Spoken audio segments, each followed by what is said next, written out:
बच्चे को देख नहीं पाई तो थोड़ा मैं मेंटली वो हो गई थी। रोज रात को उनके घर के बाहर बैठी रहती थी, रात के 2-2:30 बजे शायद बच्चा दिख जाए। अभिषेक ने रूडली बात कर लिया। पहले दूसरे हफ्ते में तानिया ने सब ऐसा सब नाटक किया कि सब लोग मेरे खिलाफ हो गए थे, कोई बात नहीं कर रहा था, सब मेरे पर चढ़ बैठे थे। बात करने लगी तो पूरा माहौल गमगीन हो गया। इतना सब मजा आ रहा था, सब हंसी मजाक चलता था। She started then became very serious. Farhana के ट्रस्ट इश्यूज हैं। मेरा नज़रिया तो बहुत पहले, जब नेहल और वो दोनों साथ में, तब मैं जब बैठती थी उनके साथ में, तब मैं तभी समझ गई थी उसको कि ये इसका डिफेंस मैकेनिज्म है।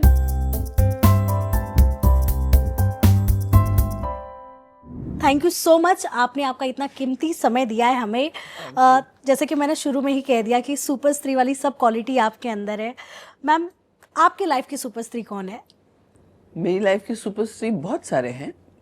मेरी मम्मी है, मेरी बहनें हैं, मेरी बेस्ट फ्रेंड है। तो there lots of super stars. ऐसा नहीं कि आप सिर्फ एक ही को आइडलाइज। बहुत लोगों से मैंने बहुत कुछ सीखा, बहुत कुछ पाया। इन द सेंस प्यार के अलावा भी मैंने ज़िंदगी के सबक, ज़िंदगी की सीख, ज़िंदगी कैसे जीना है, ज़िंदगी का अंदाज, जीने का अंदाज, वो सब बहुत सारे लोगों से पाया। सबसे पहले तो ऑफकोर्स माँ से। मैम, आपकी मतलब जो फिल्मी करियर रहा है आपका, उसके बारे में थोड़ा थोड़ा तो हम सभी जानते हैं जितना आपने बताया है, बट बचपन की कुछ ऐसी चीज़ें बताना चाहेंगे आप जो आपको लगता है कि हाँ, ये क्वालिटीज़ हर माँ बाप को अपने बच्चों को देनी ही चाहिए? हमारे घर में एक ये रूल था कि आप कुछ भी करो, झूठ मत बोलो। आपने कुछ गलती की तो आके आप बताओ, हम उस गलती को या तो सुधारेंगे या आपको हेल्प करेंगे, उससे उसको ठीक करेंगे। लेकिन आप झूठ बोलोगे तो आपको बिल्कुल माफ़ नहीं होगा। हमने ये जो, मुझे झूठ बिल्कुल पसंद नहीं है। और मेरे रिश्तों में कई बार ऐसा हुआ है कि झूठ की वजह से टूटा है रिश्ता। बिकॉज आई बिलीव कि अगर इंसान झूठ बोल रहा है आपसे, तो आपको सबसे पहले अपने अंदर झांक के देखना चाहिए कि आपने क्या वो माहौल बनाया उसको सच बोलने के लिए। तो मैं जब अपने आप को क्वेश्चन करती हूँ, मुझे लगता है नहीं, सब कुछ करने के बाद भी अगर ये इंसान फिर भी झूठ बोल रहा है, इसका मतलब शायद उसे झूठ की आदत है। और माहौल तो मैं कोशिश करती हूँ कि भाई अगर उसने झूठ एक बार बोला, 2 बार, फिर मैं अपने आप को चेंज करती हूँ, सोचती हूँ क्यों ऐसा बोला। बट अगर नहीं होता, देन आई रियलाइज कि this person is a liar and then they don't have a place in my life. Even my children, मेरे बच्चों को भी बहुत क्लियरली है कि भैया सच बोलो। आपके अगर फिल्मी करियर की मैं बात करूँ मैम, काफ़ी नाम कमाया आपने, और जो मतलब कहते हैं आपकी खूबसूरती की जो तारीफ़ होती थी, आज भी आपने वो चीज़ें इतनी मेंटेन करके रखी हैं। बट क्या आपने शुरू से ही सोचा था कि मतलब मैं फिल्म इंडस्ट्री में जाऊंगी, मैं एक्ट्रेस नहीं, बनूंगी? मैंने बिल्कुल ऐसा शुरू से नहीं सोचा। मैं तो गृहिणी बनना चाहती थी, इसलिए मैंने बहुत छोटी उम्र में शादी भी कर ली थी। मगर मैं अपनी खूबसूरती का श्रेय मैं अपने ऊपर नहीं लेना चाहती हूँ। हाँ, उसको मेंटेन करने का मैं उसका मतलब क्रेडिट ले सकती हूँ, लेकिन खूबसूरती मेरे माँ बाप से आई है, सो द जीन से आई है। But yes, I have try to maintain it. और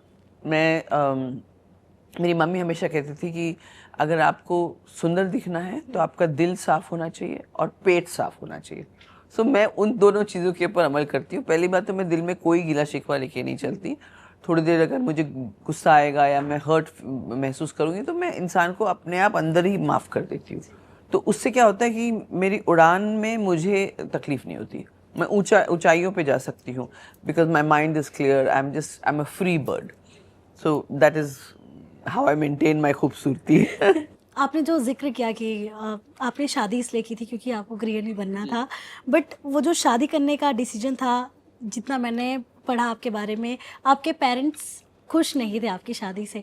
बट उस वक्त आपके दिमाग में क्या चल रहा था ऐसा कि मतलब पेरेंट्स की भी बातें नहीं सुनी आपने, लेकिन जिस तरह से आपका लगाव भी पेरेंट्स के साथ बहुत ज़्यादा था, क्या बताएंगे इसके पीछे क्या था? तो आइए ले आइए।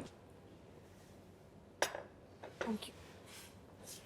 सो ऐसा है कि मैं थोड़ी ज़िद्दी टाइप की, थोड़ी रिबेलियस टाइप की भी बच्ची थी, लेकिन एक तरफ मेरे अंदर वो भी था कि भाई मम्मी पापा को नाराज़ नहीं कर। तो मम्मी तो वाज एक्सेप्टिंग कि भाई शादी कर लो, बिकॉज शी न्यू कि मेरा टेम्परमेंट ऐसा है कि घर में सबका ख्याल रखना, खाना पकाना। मैं 12 साल की उम्र से खाना बनाना सीखा था मैंने, and I was in love. और मेरे लिए प्यार जो है वही एक सच्ची चीज़ है पूरी ज़िंदगी में। I think love is the only thing that is real. But ma'am जब आपने घर से वो लास्ट कदम निकाला होगा शादी के लिए, उस वक्त क्या था, पेरेंट्स से क्या बात हुई थी आखिरी आपकी? डर बहुत लगा, बिकॉज मैं ऐसी कम्युनिटी में जा रही थी, मारवाड़ी कम्युनिटी, जो हमारे जो अपब्रिंगिंग से टोटली अलग था। और मेरे फादर ने तो मतलब जाते टाइम मैं उनको हग करना चाहती, लेकिन हमारे घर में वो परंपरा नहीं थी कि डैडी हग करेंगे बच्चों को। तो लेकिन मेरे हस्बैंड ने मुझे कहा कि हग योर फादर, से आई लव यू।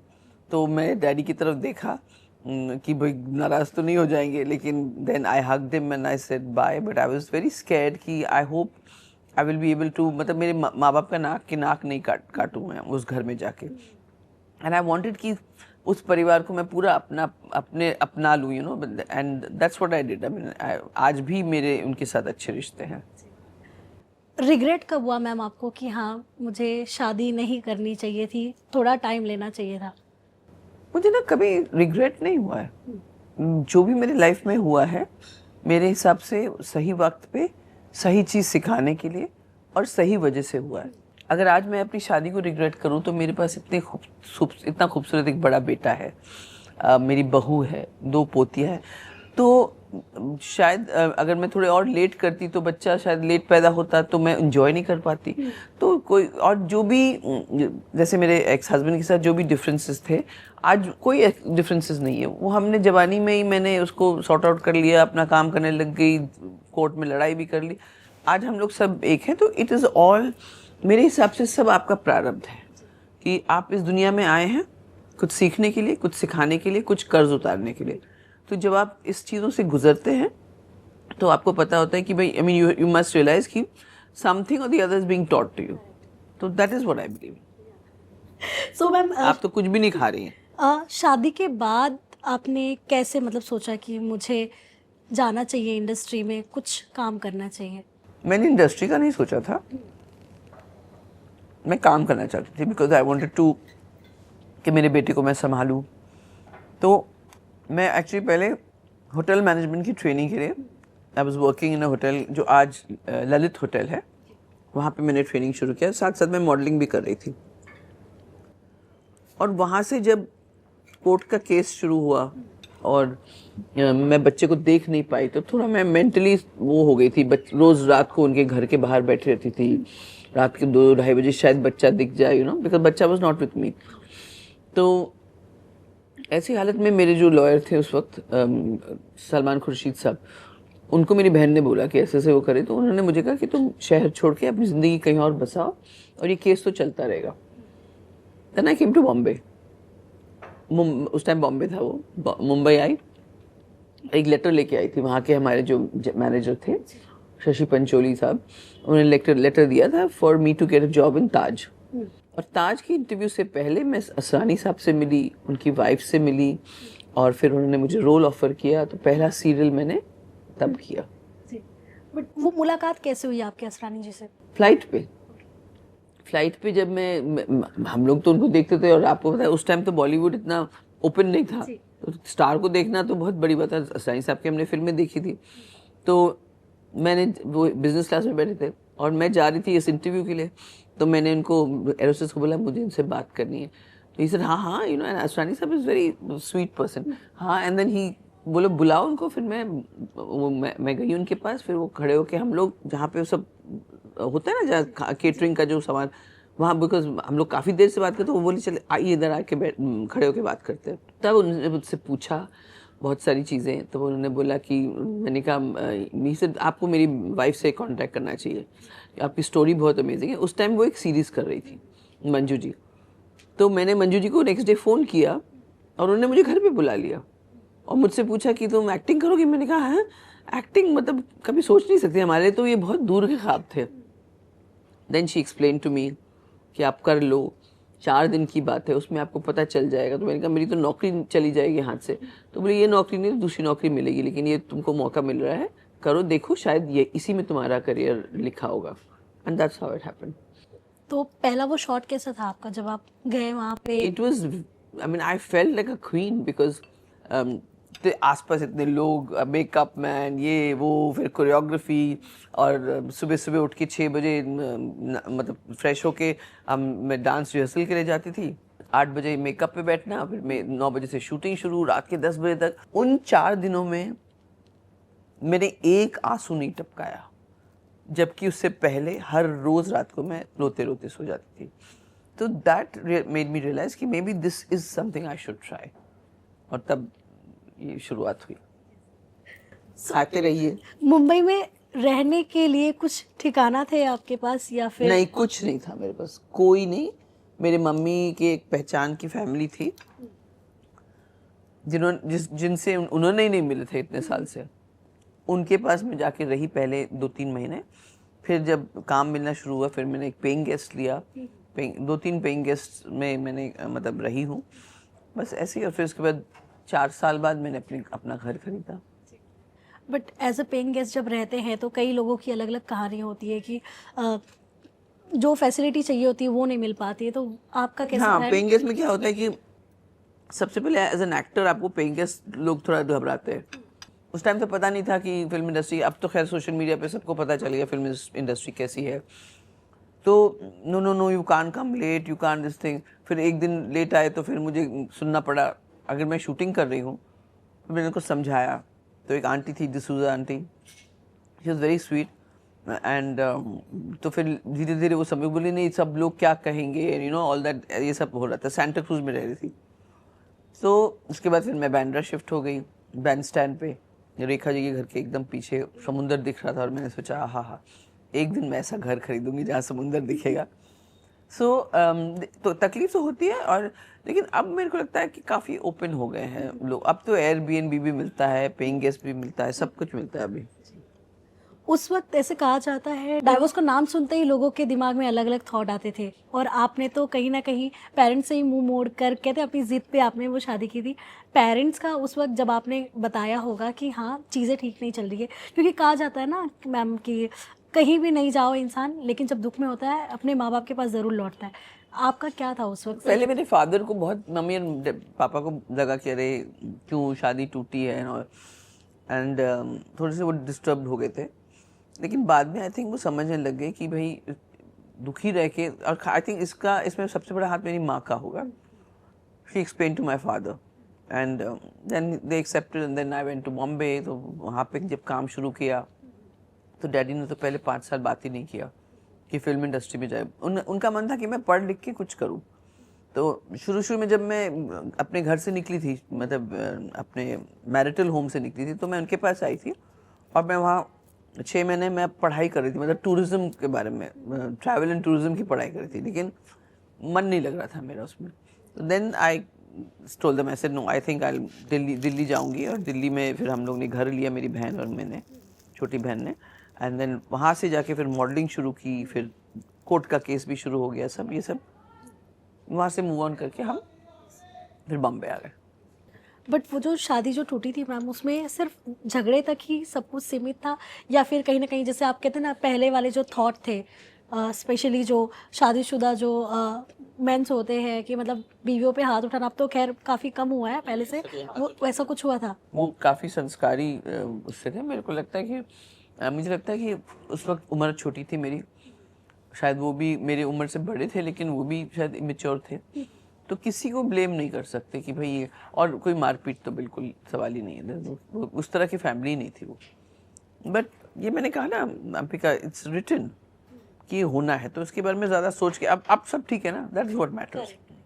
सो जब यहाँ आपने जैसे बताया कि यहाँ पीजी में आए आप, फिर 4 साल बाद आपने घर लिए, बट वो जो 4 साल का सफ़र था आपका जब तक घर नहीं था, उसके बारे में कुछ बताएंगे आप? क्या हुआ था आपकी लाइफ में, कितने प्रोजेक्ट्स मिल गए थे, एंड सबसे अच्छा वाला इनकाउंटर आपका किस सेलिब्रिटी के साथ हुआ था? नहीं, फिल्म इंडस्ट्री बहुत वेलकमिंग थी, एंड दिखने में मैं ठीक ठाक लगती थी, तो पीपल वर, मतलब प्रेस भी मेरे बारे में लिख रहा था, बोल रहा था। मुझे एक चीज़ याद है, जब मैं ये बैंडस्टैंड में पेइंग गेस्ट में थी, तो मुझे बहुत हाई फीवर हुआ था। आई गॉट वायरल, एंड उस टाइम तो वायरल का तो पता ही नहीं, वायरल बाद में लोगों को समझ आया वायरल, मतलब मुझे बुखार था, एंड इतना बुखार था कि पंखा चल रहा था, और मैं पंखे को ऑफ करने के लिए भी मेरी हिम्मत नहीं थी, क्योंकि पंखे का स्विच आगे था। मैंने धीरे धीरे करके अपने बॉडी को गद्दे के नीचे घुसा दिया, मतलब ऐसे करके पैर टांगे डाली, फिर ऐसे करके फिर गद्दे के नीचे घुस के मैं लेटी रही, क्योंकि बिस्तर से उठने की हिम्मत नहीं हो रही थी मुझे, मतलब पैर ऐसे लड़खड़ा रहे थे। तो अब जब कोई इंसान घर छोड़कर रहता है ना इधर बॉम्बे में, या तो मुझे लगता है कि वह अगर कोई बीमार हो गया, कोई मतलब जिसको मैं जानती हूँ कि भाई उनकी फैमिली नहीं है यहाँ पे, तो मैं बहुत फिक्रमंद हूँ उसकी, बिकॉज मुझे वो चीज़ें याद आती है कि कैसे मैं बस, और मैं लेटी रही कम से कम एक पूरा दिन ना, खाने के लिए उठने का, और उस टाइम मोबाइल फ़ोन भी नहीं था, तो इट वाज ट्राइंग। बट मेरे तो स्ट्रगल के, मतलब मैं अपने स्ट्रगल को ज़्यादा वो नहीं करना चाहती, लेकिन बहुत लोग करते हैं स्ट्रगल इस तरह से। अरे कम से कम मेरे पास तो वो मीन्स था कि मैं अपने लिए एक कमरा अलग से वॉशरूम, बहुत से लोग हैं जो शेयर करते हैं, 10-10 लोग एक रूम में शेयर करते। आप अगर पुरानी कहानियाँ सुनेंगी, शक्ति कपूर जी की, जावेद अख्तर साहब की, सब ने कितना स्ट्रगल किया है टू स्टे, गेस्ट हाउस में रहते थे, मतलब खाना भी ठीक से नहीं मिलता था। सो आई थिंक इंडस्ट्री छोड़ो, आप कोई भी चीज़ पाने की कोशिश करेंगे तो उसमें आपको जद्दोजहद तो करना पड़ेगा। बट ये काम तो आप कर रहे थे, लेकिन कहीं ना कहीं आपका जो दिल था वो आपके बेटे के पास था। मैं काम उसी लिए कर रही थी। तो वो दौर कब तक चला था, एंड उस वक्त कितना, मतलब काम में आप एकदम ही लीन हो गए थे, या नहीं, बात मैं करने तो की कोशिश हर महीने पैसे मिलते थे, हर महीने मैं दिल्ली जाती थी। अच्छा, कभी कभी ऐसा होता था कि मेरे ऑब्वियसली डेट्स, फ्री डेट्स मुझे मिलते थे, लेकिन आगे की डेट्स एक्टर ने दे दिया, मेरे लिए थोड़ी रुकेंगे वो, तो फ्लाइट से जाना पड़ता था। अगर आगे शूटिंग नहीं है तो मैं ट्रेन से जाती थी। तो इस तरह मैंने बहुत अप डाउन किया। कोर्ट का मैटर भी होता था, फिर कोर्ट का एक ऑर्डर था जिसमें मैं बच्चे से मिल सकती थी। तो बच्चा तो मेरे दिमाग में, मतलब आई कांट से कि कभी वो मेरे दिमाग से बाहर गया है। तो जब मैं फाइनली आपको, जब आपके बेटे आपसे मिले, जब आपके पास आ गए हो, उस वक्त क्या खुशी थी आपकी, एंड तो मेरे बेटे मेरे पास आके रहने नहीं लगे। जब वो 12-13 साल के थे तो मुझे रियलाइज़ हुआ, उसने खुद ही बोला कोर्ट में आके एक दिन कि मम्मा, मेरे जो पढ़ाई है उसमें सफ़र कर रहा हूँ, आप दोनों में से कोई तो छोड़ दो इस लड़ाई को। तो मैंने छोड़ दिया। तो लेकिन आज मैं अपने बेटे के घर रहती हूँ, सब मिलते हैं, चाहे वो मेरे एक्स हस्बैंड हो, उनकी वाइफ हो, सब हम लोग सब एक साथ मिलते हैं, खाना वाना खाते हैं सब पर। लेकिन वो रहने के लिए नहीं आए मेरे पास, क्योंकि मैंने खुद ही छोड़ दिया था। बट वो आपके लिए कितना वो चैलेंजिंग था, क्योंकि मतलब डिफिकल्ट मैं कहूँगी, क्योंकि उसी लड़ाई के लिए आपने इतने सारे स्टेप्स उस लिए। टाइम मुझे कभी कभी ऐसा लगता था कि यार मैं कितने पागल हूँ, मैंने क्यों मैं क्यों लड़ रही थी, और लड़ रही थी तो फिर क्यों नहीं एंड तक लेके गई। लेकिन बाद में मुझे अब रियलाइज़ होता है कि वो सही किया मैंने, क्योंकि अगर वो मेरे साथ रहता तो मेरे तो स्ट्रगल के दिन चल रहे थे, तो उसकी परवरिश कैसे करती मैं, और अगर पैसे भी कमा लेती तो उसके लिए मतलब एक मेड पालती उसको, क्योंकि मुझे तो हर जगह जहाँ पे मैं हूँ वहीं मेरा काम होगा ना। So I think whatever happens it happens for the best. So आपको क्या लगता है आपकी लाइफ में सबसे अच्छी अपॉर्चुनिटी आपको कब मिली थी, फिल्म की अगर मैं बात करूँ? असरानी साहब ने जो दिया वो अपॉर्चुनिटी, हर पड़ाव पे कोई ना कोई अच्छी चीज़ हुई है, बुरी भी हुई है, लेकिन जो अच्छी चीज़ें हर पड़ाव में होता है। और first was of course I can not thank him enough, and Manju ji, it was them. उसके बाद फिर जब फिल्में मिली, फिर प्रहलाद जी ने मुझे साइन किया, फिर राजन सिप्पी के साथ काम किया, फिर खिलाड़ी मिली, गुमराह मिला, तो बहुत सारे अच्छे अच्छे पड़ाव थे अलग अलग। और किस सेट की बातें आज भी आपके दिमाग में ताज़ा है? क्योंकि जैसे कि आपने ही जिक्र किया कि बॉलीवुड में पहले एक्टर्स दिखना, मतलब वो कहते बहुत नसीब वाला कोई होता था, उसे दिख जाती थी एक झलक किसी एक्टर एक्ट्रेसेस की, क्योंकि इतना जैसे सोशल मीडिया इतना ज़्यादा एक्टिव नहीं था। अब तो यहाँ मतलब लोगों को मालूम ही पड़ गया ये स्पॉट पे एक्टर्स आ जाते हैं, तो यहाँ आज जिम करने गए, करेक्ट, आज वहाँ गए, आज एयरपोर्ट पे चले गए। करेक्ट। सो उस टाइम की मैम क्या यादें आप बताना चाहेंगी, जो मतलब आपके दिल में एक याद बनकर रह गई है? उसमें भी बहुत सारी यादें हैं, लेकिन मैं बताऊं, इंडस्ट्री तब ना अलग थी। अब जो है इंडस्ट्री, मुझे जो सुनने को मिलता है, क्योंकि मैंने काफ़ी साल से काम नहीं किया, अब इंडस्ट्री अलग हो गई है। अभी काफ़ी कट थ्रोट हो गया है, काफ़ी सारे मतलब लोग कॉम्पिटिटिव हो गए हैं, एंड अब तो खैर बहुत ज़्यादा पैसों का खेल भी है, 200-300 करोड़ से नीचे कोई बात ही नहीं करता है। सो बट इंडस्ट्री पहले जो था ना थोड़ा और फैमिली जैसा था, अब अलग अलग फैमिलीज में बट गया है। आपको पहला पेमेंट क्या मिला था? 11,000 रुपये, और सेकंड पेमेंट 21,000 रुपये, और सेकंड पेमेंट वाज और अपना पहलाजी की फिल्म जो साइन की थी मैंने 11,000 रुपये में मिली, लेकिन वो भी मुझे 4 साल में मिला 11,000 तो सो ऐसे करके धीरे धीरे अपने पेमेंट मैंने इंक्रीज किए। सो मैम उसके बाद कैसे आपने कहा 11,000 4 साल बाद मिले, तो उस बीच के टाइम पे मतलब किस प्रोजेक्ट के पैसे आपको आते रह रहे थे कि सरवाइव मैं करना? बहुत सारा काम कर रही थी जी। एक टाइम पे मेरे पास करीब 33 मूवीज थी, एक सेट से दूसरे सेट, एक सेट से और वो उसके लिए मुझे अपने सेक्रेटरी को थैंक यू करना चाहिए, हाउ ही मैनेज्ड। वो कैरेक्टर आर्टिस्ट का यू नो कि भाई पूरा 25-30 दिन नहीं होता है। तो कभी ये आपको ऐसे मन में आया था आपके कि मतलब मैं गुड लुकिंग भी हूँ, टैलेंट भी मेरे अंदर भर भर के है, लेकिन जो मुझे चाहिए वो मुझे नहीं मिल रहा है, कभी ये थॉट आया था आपके दिमाग में? सबसे पहले तो अंबिका मैं शुक्रगुजार हूँ कि जो मैं फिल्म इंडस्ट्री की नहीं भी होके जो मुझे मिला वो मिला, और आज भी लोग पहचानते हैं, उसके लिए मैं शुक्रगुजार हूँ। अब आप कहेंगे मेरा एम्बिशन क्या है, तो ऑब्वियसली कोई भी एक्टर का या कोई बिजनेसमैन का भी एम्बिशन हमेशा होगा कि इस पड़ाव से दूसरे पड़ाव पे जाऊँ, तो वो एक नॉर्मल इंसान की तरह मेरा भी है। तो बहुत सारे ऐसे रोल्स हैं जो मैं सोचती हूँ अरे ये मुझे ऐसा रोल मिल जाए, तो बट जो मिला उसके लिए भी मैं शुक्रिया करती हूँ। ऑल्सो मैम आप राष्ट्रीय की फिल्म में भी काफ़ी आपका जो रोल रहा है, मतलब आज भी लोग कहते हैं ना, एक पहले तो लोगों को लगता कि जो भी चल रहा है टीवी पे रियल चल रहा है, तो कहीं ना कहीं एक लोगों का हेट भी मिला था काफ़ी उस कैरेक्टर को। तो क्या बताना चाहेंगे कि उस कैरेक्टर के करने के बाद, हम साथ साथ है जब आपने किया, उसके बाद आपके लिए फिल्म इंडस्ट्री कितनी बदल गई थी? हम साथ साथ हैं वाज अ ब्यूटीफुल एक्सपीरियंस। सूरज जी के साथ काम करके ऐसा लगा मैं किसी और के साथ काम नहीं कर सकती, because he is so particular, so sweet. उनके पूरा परिवार, राज साहब भी जो थे, सब बहुत मतलब मिलनसार, बहुत ही रिस्पेक्टेबल और रिस्पेक्ट देने वाले। तो मैं इनको बोलती थी सूरज जी आपके साथ काम करेगा भी आपने बिगाड़ दिया, मैं किसी के साथ काम नहीं कर सकती, बिकॉज इस तरह का और शांति का माहौल, कोई ऊंची आवाज नहीं, हर एक के रूम में आके वो समझाते थे ये सीन। हम लोग इतने एक्टर थे, एक दिन मैं और रीमा जी ने बोला यार ये सूरज जी बेचारे हर एक के रूम में जाके समझा रहे, हम लोग एक जगह इकट्ठे हो जाएंगे। हमने फिर उसके बाद एक जगह इकट्ठा होना शुरू किया, फिर वो आके हम सब कैरेक्टर आर्टिस्ट जो थे सबको समझाना। रीमा जी भी रहती थी, Reema ji of course was doing one of the main roles, and हमको सबको ये ऐसा है वैसा। So it was beautiful experience, और हम साथ साथ हैं की वजह से आज भी मुझे पहचाना जाता है, क्योंकि मुझे लगता है 200 बार तो टीवी पे आ चुका है वो, और हर जनरेशन पहचानता है। So I am very grateful for that. उसके बाद उसको इनकैश करने का मुझे मौका नहीं मिला, क्योंकि मैं इमीडिएटली अगर आप देखें तो एक सीन है जिसमें एक ट्रॉली घूम रही है और मैं बात कर रही हूँ, एक मतलब सब कि ऐसे जिसकी जो घर चलाता है उसी का किचन में उसी का वो होता है समथिंग। उस टाइम मैं प्रेग्नेंट थी, ये दूसरे जो बेटा अयान है उसके साथ। तो मैं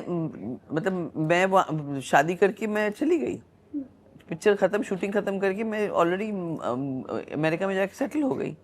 तो ये पिक्चर रिलीज हुई तो उसके बाद मैं तो आउट ऑफ इंडस्ट्री थी, लेकिन हाँ आज भी लोग मुझे अप्रिशिएट करते हैं उसके बारे में। मैम उस सेट की कोई यादें ऐसे आप शेयर करना चाहेंगी जो को एक्ट्रेस के साथ रही हो शूट करते वक्त, या कुछ मस्ती मजाक ऐसा हो? या बहुत मजा आता था, इतने सारे लोग, और सलमान खान इतने बदमाश थे ना उनको, लेकिन सूरज जी को इतना रिस्पेक्ट करते थे, राज बाबू को इतना रिस्पेक्ट, सूरज जी को चिल्लाना नहीं पड़ता था। नहीं तो नॉर्मली सलमान उस टाइम बहुत ही मस्तीखोर इंसान थे।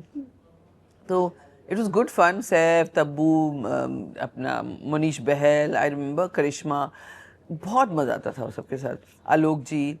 एंड घर में वो मतलब सेट पे ना सच में जैसा लगता था घर में शादी हो रही है, एक शादी का माहौल, एक यू नो जब शादी हो रही है, संगीत चल रहा है, ये सब, इट वाज लाइक दैट।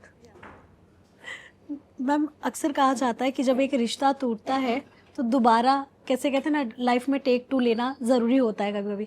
आपने जब टेक 2 कितना लिया था, मेरे रिश्तों के बारे में बात करेंगे, हर जगह बात कर चुकी हूँ मैं। बट मैम वो टेक 2 लेने के लिए आपको कितना टाइम लगा था? 35 की थी जब मैंने दोबारा शादी की, और 20 या 21 की थी जब पहली शादी टूटी, तो इतने साल। बट मैम वो आपके दिमाग में आया कैसे कि हाँ मतलब मुझे एक चांस और देना चाहिए? हाँ, इनके मेरे जो बेटे के पापा है उनसे मैं मिली, और एक्चुअली मैं ना 1.5-2 साल पहले एक रिश्ते से निकल गई थी, और मैं सोची थी मैं अब सन्यासन बन जाऊंगी, ये करूंगी वो। लेकिन जब ये इनके फादर मुझे मिले और मुझे बहुत डिसेंट लगे, जो आयान के पापा, तो देन आई डिसाइडेड चलो। He only said to me, and my parents, मेरे माँ बाप ने कहा कि तुम अच्छा आदमी है तो शादी कर लो उनसे। तो आई थिंक उनमें कोई बुराई नहीं थी, हमारी सिचुएशन में बुराई थी। मैं अमेरिका में थी, घर वालों से दूर, बच्चा पैदा हो गया, बच्चे को हैंडल करना, फिर घर को हैंडल करना, and I am a very attached person to my family, and मैं अपने कंट्री से भी बहुत अटैच्ड हूँ। तो अमेरिकन लाइफस्टाइल मुझे नहीं समझ आ रहा था, एंड देन फिर उसकी वजह से झगड़े होते थे। तो और ये जो बातें चलती है कि एक बार जब माँ बन जाए कोई एक्ट्रेस तो कहीं ना कहीं वो अपने काम से दूर हो जाती है। आई थिंक वो हीरोइंस के ज़्यादा मायने रखता है, not for character actor. But ma'am आपके साथ कुछ हुआ था ऐसे? नहीं, हीरोइंस के लिए मेरे साथ ऐसा कुछ नहीं। मेरे को काम, मैं वापस आई, काम मिला मुझे। हीरोइंस के साथ क्या होता है कि आप उनको ना एक कोमल सी, अल्हड़ सी लड़की इमेजिन करते हैं। आप इमेजिन करते हैं तो फिर वही आप उसी तरह, इसलिए वो सक्सेसफुल होते हैं क्योंकि आप लोग उनको इमेजिन करते हैं अपने साथ। अब आप शादी कर लिए, उसके बाद बच्चे पैदा, तो फिर आप किसी की मम्मी हो गई या आप भाभी बन गए, तो वो थोड़ा सा इफेक्ट करता है। लेकिन आजकल ऐसा नहीं हो रहा है। दीपिका पादुकोण आज भी काम कर रही है, काजोल आज भी काम कर रहे हैं, तो पहले ज़माने में ऐसा होता था। अगर मैं आपकी लाइफ की बात करूँ, मुझे ये जानना है, जब इतनी सारे जो आपके लाइफ में मतलब कहते हैं ना, एक अगर हम बुक भी लिखे तो वो भी कम पड़ जाए, बट आपके दिमाग में क्या चलता था जब आप खुद की लाइफ के बारे में सोचते थे? कभी ऐसा थॉट आया था कि मतलब मुझे सब छोड़ छाड़ के हट जाना चाहिए, कहीं दूर चले जाना चाहिए, या कुछ तो ऐसे? 2 बार आया था। एक वक्त जब मैंने कहा, जब रिश्ता टूटा मेरा, एंड 1997 आई थिंक, 1996 एंड 97, और एक वक्त आया था जब 2007 में मेरे परिवार के साथ, तो उस टाइम मुझे लगा कि there is no use living. मगर 2007 में जब परिवार के साथ हुआ था, तो मेरा बेटा था, बेटा है मतलब, तो उसकी जिम्मेदारी की वजह से मैंने कोई गलत कदम नहीं, क्योंकि बड़ा बेटा तो सेटल्ड है, उसकी अपनी लाइफ है, लेकिन ये मेरी जिम्मेदारी थी, तो उसकी वजह से मैंने कुछ भी नहीं किया। और फिर मैं एक हफ्ता 10 दिन में मैं ठीक हो गई।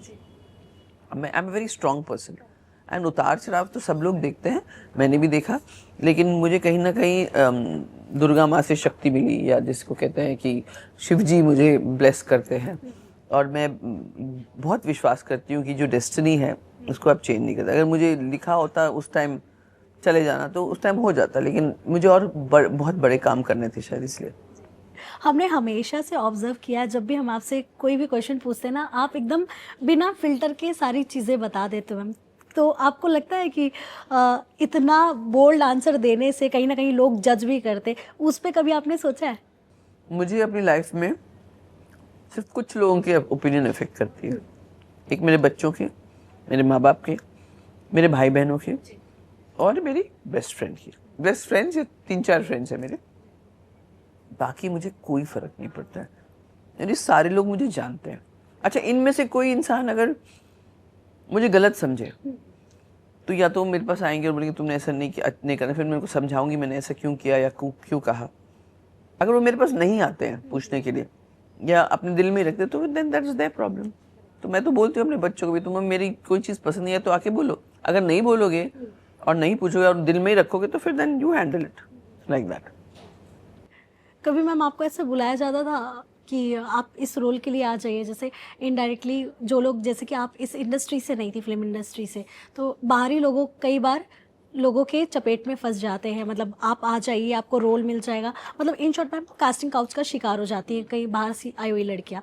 तो कभी आपको ऐसे हुआ कि कभी किसी ने आपको बुलाया हो ऑडिशन के लिए कि आप आ जाइए एज अ लीड, आपको काम अभी मिलेगा? मेरा ये मानना है, उस वक्त का सप्लाई कम था, मतलब लोग कम आते थे फिल्म इंडस्ट्री में, बाहर की, मतलब जो मुंबई से बाहर, जो सीधे साधे। आज की तारीख सप्लाई ज़्यादा है, और डिमांड कम है, मतलब पिक्चरें कम बन रही हैं, सीरियल उतने ही लिमिटेड बने, लेकिन लोग इतने सारे। तो आज की तारीख में ज़्यादा होता है, बिकॉज जो आपको बुला रहा है उसको पता है उसके पास आपके लिए काम नहीं है, और वो आपको एक्सप्लॉइट करने के लिए बुला रहा है। लेकिन आपको ये सोचना है कि जो वो बुला रहा है इसकी क्या क्रेडिबिलिटी, उसका बैकग्राउंड चेक करो, बिकॉज आज की तारीख में ज़्यादा होता है। हमारे टाइम पे लोग डरते थे, अब I don't know, I mean अभी भी लोग डरते ही हैं, बिकॉज अभी तो कानून ज़्यादा स्ट्रांग हो गए औरतों के लिए। लेकिन अभी लोग ना मतलब जो यहाँ अपॉर्चुनिटी ढूंढने के लिए आते हैं बहुत जल्दी फिसल जाते हैं। हम लोग के साथ ऐसा नहीं था। एंड वी हैड ज़्यादातर हमारे जो प्रोड्यूसर्स थे, दे वर जेन्युइन ज़्यादातर, मतलब I have never had an experience like that. Also it depends आप किस तरह के माइंडसेट से आए हैं, किस तरह के परिवार से आए हैं। तो मेरे तो परिवार में एजुकेशन और समझदारी पहले से ही, मतलब तो फिर आई डोंट थिंक दैट उससे बच के तो रहना पड़ता है। You have to be cautious, but you can. And मेरी मम्मी हमेशा ये बोलती थी कि कभी किसी से मिलने जाओ तो किसी के हाथ से कोई ड्रिंक मत पीना। जैसे अगर आपने मुझे कोक पूछा है या फैंटा पूछा है तो मैं बोलूँगी यहीं पे मेरे सामने खोलो। That is what I think every young girl should do. आजकल ये डेट ड्रग्स जो होते हैं ये इसी तरह होता है। ड्रिंक बनाने गया कोई लड़का, उसने डाल दिया, आपने देखा नहीं, और उसके बाद पता नहीं चलता कि क्या हुआ मेरे साथ। So that you have to be very careful about. So जो अब यंग लड़कियां हैं जो इंडस्ट्री में आना चाहती हैं उनके लिए आप क्या टिप्स देंगे? तैयार होके आइए। तैयार means not just face, but in fact face के ऊपर तो आपको बिल्कुल काम करने की ज़रूरत नहीं, आप जैसी है वैसे। बिकॉज आजकल ऐसे अलग अलग टाइप ऑफ फेसेस को यूज़ किया जाता है।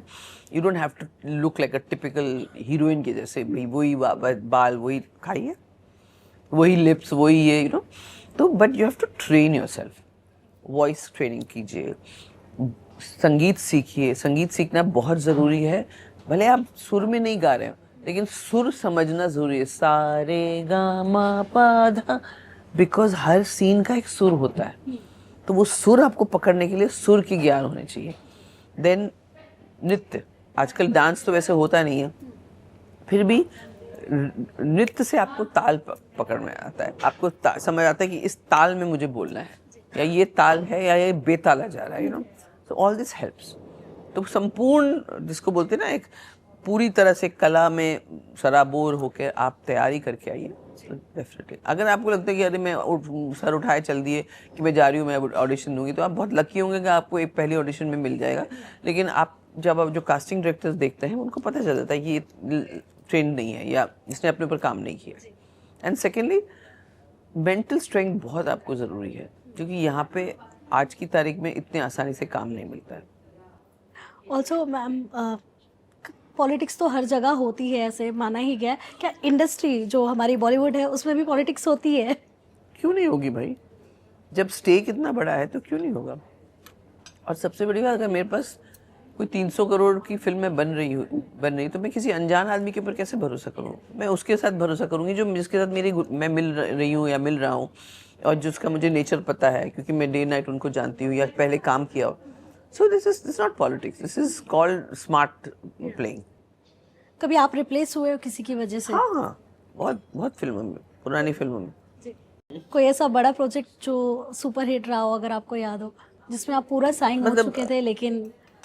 मैं बोलना नहीं चाहूँगी, बिकॉज वो मेरे दोस्त ही हैं और मतलब मैं उनको रिस्पेक्ट भी करती हूँ, और आज वो प्रोड्यूसर भी नहीं है गुजर गए तो। बट हाँ, ऐसा होता है। और ये आज की तारीख में ऋतिक रोशन भी कोई फिल्म साइन करे और अगर उनको लगे कि डेट नहीं मिला तो वो रिप्लेस हो जाएंगे। पहला ऐसा होता था कि हीरो हीरोइन को आप नहीं रिप्लेस कर सकते थे, कैरेक्टर आर्टिस्ट को कर लेते थे। आज की तारीख में हीरो हीरोइन भी रिप्लेस होती है। अभी it's all about money, the game is about money and the profit loss. कितने आवर्स आपने काम किए? मैंने एक टाइम पे 28 घंटे एक साथ काम किए। हम जब कहानी घर घर की मतलब मैं उसमें थी, तो उस टाइम एकता जी ने सीरियल्स का दौर उन्होंने शुरू किया, ये डेली सोप्स वगैरह। तो एक दो दिन ऐसे हुआ था कि हम 28 घंटे काम कर रहे थे। सारी यूनिट की एनर्जी अमेजिंग थी। वहीं नहाए हम, ये था संक्रमण स्टूडियो अपने इसके पास, फिल्म आर्य कॉलोनी के पास। और वहीं नहाए, वहीं पे मतलब नेक्स्ट डे सब लोग तैयार हो गए। मैंने तो सुना है कि रौनित रॉय ने भी ऐसे ही कई दिनों तक करते रहे शूटिंग, लेकिन फिर बाद में मैंने उनको बोला कि बस ये मेरे से होगा नहीं, बिकॉज मेरा बेटा है घर में और मुझे घर जाना पड़ेगा, I can not do it. So 2-3 दिन ऐसे किया, लेकिन ठीक है, सब कर रहे थे तो it was, but I don't like to work like that. I think there has to be a work life balance. Ekta Kapoor के साथ मैम कैसा आपका रिश्ता ब्यूटीफुल। है? रिश्ता तो मेरा मतलब she is my producer and but क्या होगा ना, सबसे पहले बार तो वैनिटी वैन मुझे एकता कपूर के सेट पे मिला। मतलब मैंने कहा अच्छा ये भी होता है। एक्चुअली वैनिटी वैन उन्होंने शुरू किया आर्टिस्टों को देना, which is such a nice thing to do. अब तो खैर वैनिटी वैन एक नहीं 5-6 खड़े होते हैं, प्रोडक्शन टीम का अलग, which is good, very good. हम लोग ऐसा करना चाहिए। So she is a good producer. या तो कभी उसके बाद जब आपने वो कहानी जो आपने छोड़ा, आपने वो शो मतलब जब बंद हुआ वो शो, उसके बाद कभी किसी और प्रोजेक्ट के लिए आपको बुलाया हाँ, गया? के स्ट्रीट पाली हिल किया मैंने उनके साथ। उसके बाद मैम अभी हाँ, जो उसके हाल बाद। फिलहाल में जो शोज चल रहे हैं इनके, जैसे नागिन वगैरह हुआ नहीं, या उसके बाद और भी मैंने नहीं किया कुछ। अब 2-3 बार ऑडिशन दिए हैं, लेकिन वो नहीं जमा। जी, मतलब किस शो के लिए किया था मैम आपने, अब कुछ मुझे पता है याद आपको? नहीं है, मतलब मुझे याद नहीं कौन से शो के लिए। मुझे काफ़ी फिल्मों के लिए भी मैंने किया, फिर मैं देखा किसी और ने रोल कर लिया। आजकल कास्टिंग डायरेक्टर का एक और नया चीज़ है, आप मतलब जैसे एक नोन आर्टिस्ट से वो ऑडिशन करवाएंगे, फिर ऑलरेडी उनके दिमाग में तय होता है कि ये रोल उसको देना है, तो वो उनको वीडियो दिखा देंगे और बोलेंगे आपको ऐसा कुछ करना है। ये भी शुरू हो गया। मुझे किसी कास्टिंग वाले नहीं बताया कि मैम उन्होंने ऑलरेडी डिसाइडेड है आपका ऑडिशन जो है वो उनको दिखाने के लिए वो करवा रहे हैं, तो ऐसा भी होता है। आपके हिसाब से क्या लगता है इंडस्ट्री में मेल और जो फीमेल एक्ट्रेसेस होती है उन सबसे ज़्यादा चैलेंजिंग क्या होता है दोनों के लिए ही, स्पेशली फीमेल्स के लिए? हमारे टाइम में ये होता था कि जब हम बाहर आउटडोर शूटिंग करते थे, वॉशरूम, क्राउड, ये सब। क्राउड तो खैर जेंट्स को भी परेशान करते थे। और अब आज की तारीख में तो पीपल आर वेरी, क्राउड भी अगर खड़े होंगे तो बहुत अच्छी तरह से तमीज़ से खड़े, उनको पता है यार ये तो रोज़ देखते हैं, इट्स नॉट। पहले ज़माने में बहुत मुश्किल होता क्राउड को कंट्रोल करना। तो एक तो वो है आउटडोर शूटिंग, लेकिन अब आउटडोर शूटिंग में वैनिटी वैन आ गया है। उसके अलावा मुझे लगता है फीमेल्स के लिए ऐसा कुछ नहीं कि जेंडर स्पेसिफिक है। जो चीज़ें फीमेल को परेशान करती है वो में, जैसे अगर लॉन्ग आवर्स हो या बहुत वेट करना हो, लेकिन ये इंडस्ट्री आपको पेशेंस बहुत सिखा देती है। So if they are working on the set, किसी का काम हो रहा है और आपका नहीं हो रहा है, तो इसका मतलब ये नहीं कि आप जाके हुड़दंग मचा देंगे, क्योंकि डायरेक्टर को पता है इसको किसका काम लेना है, कब लेना है और कैसे कैसे सीक्वेंस में जाना है। सो ये वेटिंग का जो गेम होता है काफ़ी लंबा होता है, but that's okay, that's fine, that's part of the game.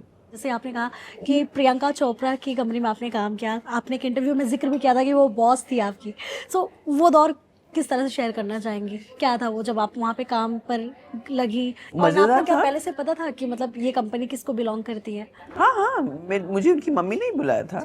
मैं उन्होंने मुझे बुलाया था किसी काम से, उनका कुछ, जब उनके फादर भी थे ना, तो कुछ उनका क्लिनिक था, तो बीएमसी का कुछ इशू था, तो उन्हें फादर ने मुझे बुलाया। तो मैंने उस टाइम, क्योंकि मैं पॉलिटिक्स में थी, तो मैंने वो सॉर्ट आउट किया था। तो उनकी मम्मी ने मुझे बुलाया था कि आके मिलो, कुछ बात करनी थी। तो वहाँ पे उनका कुछ इशू था। तो जब फिर बोला क्या करूँ, मैंने कहा अभी मेरा एक सीरीज़ ख़त्म हुआ है, अब मैं प्रोडक्शन करना चाहती हूँ, तो सोच रही हूँ अपना प्रोडक्शन करूँ। तो बोले मेरे प्रोडक्शन हाउस में ज्वाइन कर लो। और फिर उन्होंने पीसी से बात की, पीसी ने भी हाँ कहा, पीसी भी जानती थी मुझे। तो इस तरह से मिल गया मुझे। फिर मैंने 3 फिल्में बनाई उनके लिए, मतलब I was associate producer, so I was the one handling the production and I did 3 films और मज़ा आया बहुत। वो एक्सपीरियंस कैसा था मैम, मतलब चोपड़ा फैमिली के साथ काम करने का? मेरा इंटरेक्शन मधु जी के साथ ज़्यादा था, क्योंकि प्रियंका तो अमेरिका में थी और कभी कभी प्रियंका से बात होती थी जब कोई ऐसी चीज़ डिसीजन लेना हो या कुछ। But it was nice, it was, मतलब they are very sharp people, they are very intelligent people. फिर उसके बाद मैम आपकी लाइफ में आया बिग बॉस। फिर मेरी लाइफ में मैम आपकी अच्छा, लाइफ में Big बिग Boss। बॉस आया आपकी लाइफ में मैम शो। नहीं, उसके बाद मैं 2016 के बाद फिर मैंने प्रियंका चोपड़ा की कंपनी में काम किया। मैं पॉलिटिक्स में गई थी 2007 में, 2014 में पॉलिटिक्स से निकली, 2012 में मैंने पढ़ाई शुरू की और मैं लॉयर बनी, और लॉयर के बाद प्रैक्टिस शुरू किया, मास्टर्स भी किया, और उसके बाद बिग बॉस आया मेरी लाइफ में। तो बिग बॉस आया मेरी लाइफ में इस साल, पिछले साल 2025 में, और ये 2-3 बार पहले मुझे ऑफर कर चुके थे, सेकंड वाले में और शायद 6th या 8th वाले में, मुझे याद नहीं, बट दे ऑफर्ड मी पहले, बट मेरा बेटा बहुत छोटा था। अब मैंने कहा भैया बिना फ़ोन बिना ये सब मैं तो जा ही नहीं सकती। तो इस बार जब उन्होंने ऑफर किया मुझे, तो मैंने अपने बच्चों को बताया, they all said please go, you know. ऐसे नहीं यार, अब क्या फिल्म इंडस्ट्री में क्या मतलब, तो दे सेड नहीं, you must go back and you know media is, जहाँ से आपने नाम कमाया वो मीडिया से कमाया। तो मैंने भी सोचा चलो ये करके देखते हैं, क्योंकि मैं कभी इमेजिन नहीं कर सकती कि बिना फ़ोन बिना बच्चों से बात किए, अपने जो मेरे एनजीओ के लोग हैं उनसे बिल्कुल कनेक्शन नहीं है, कुछ भी नहीं। I was very like how will I do it, but I am glad कि मैं गई और काफ़ी कुछ, बहुत कुछ मिला उससे।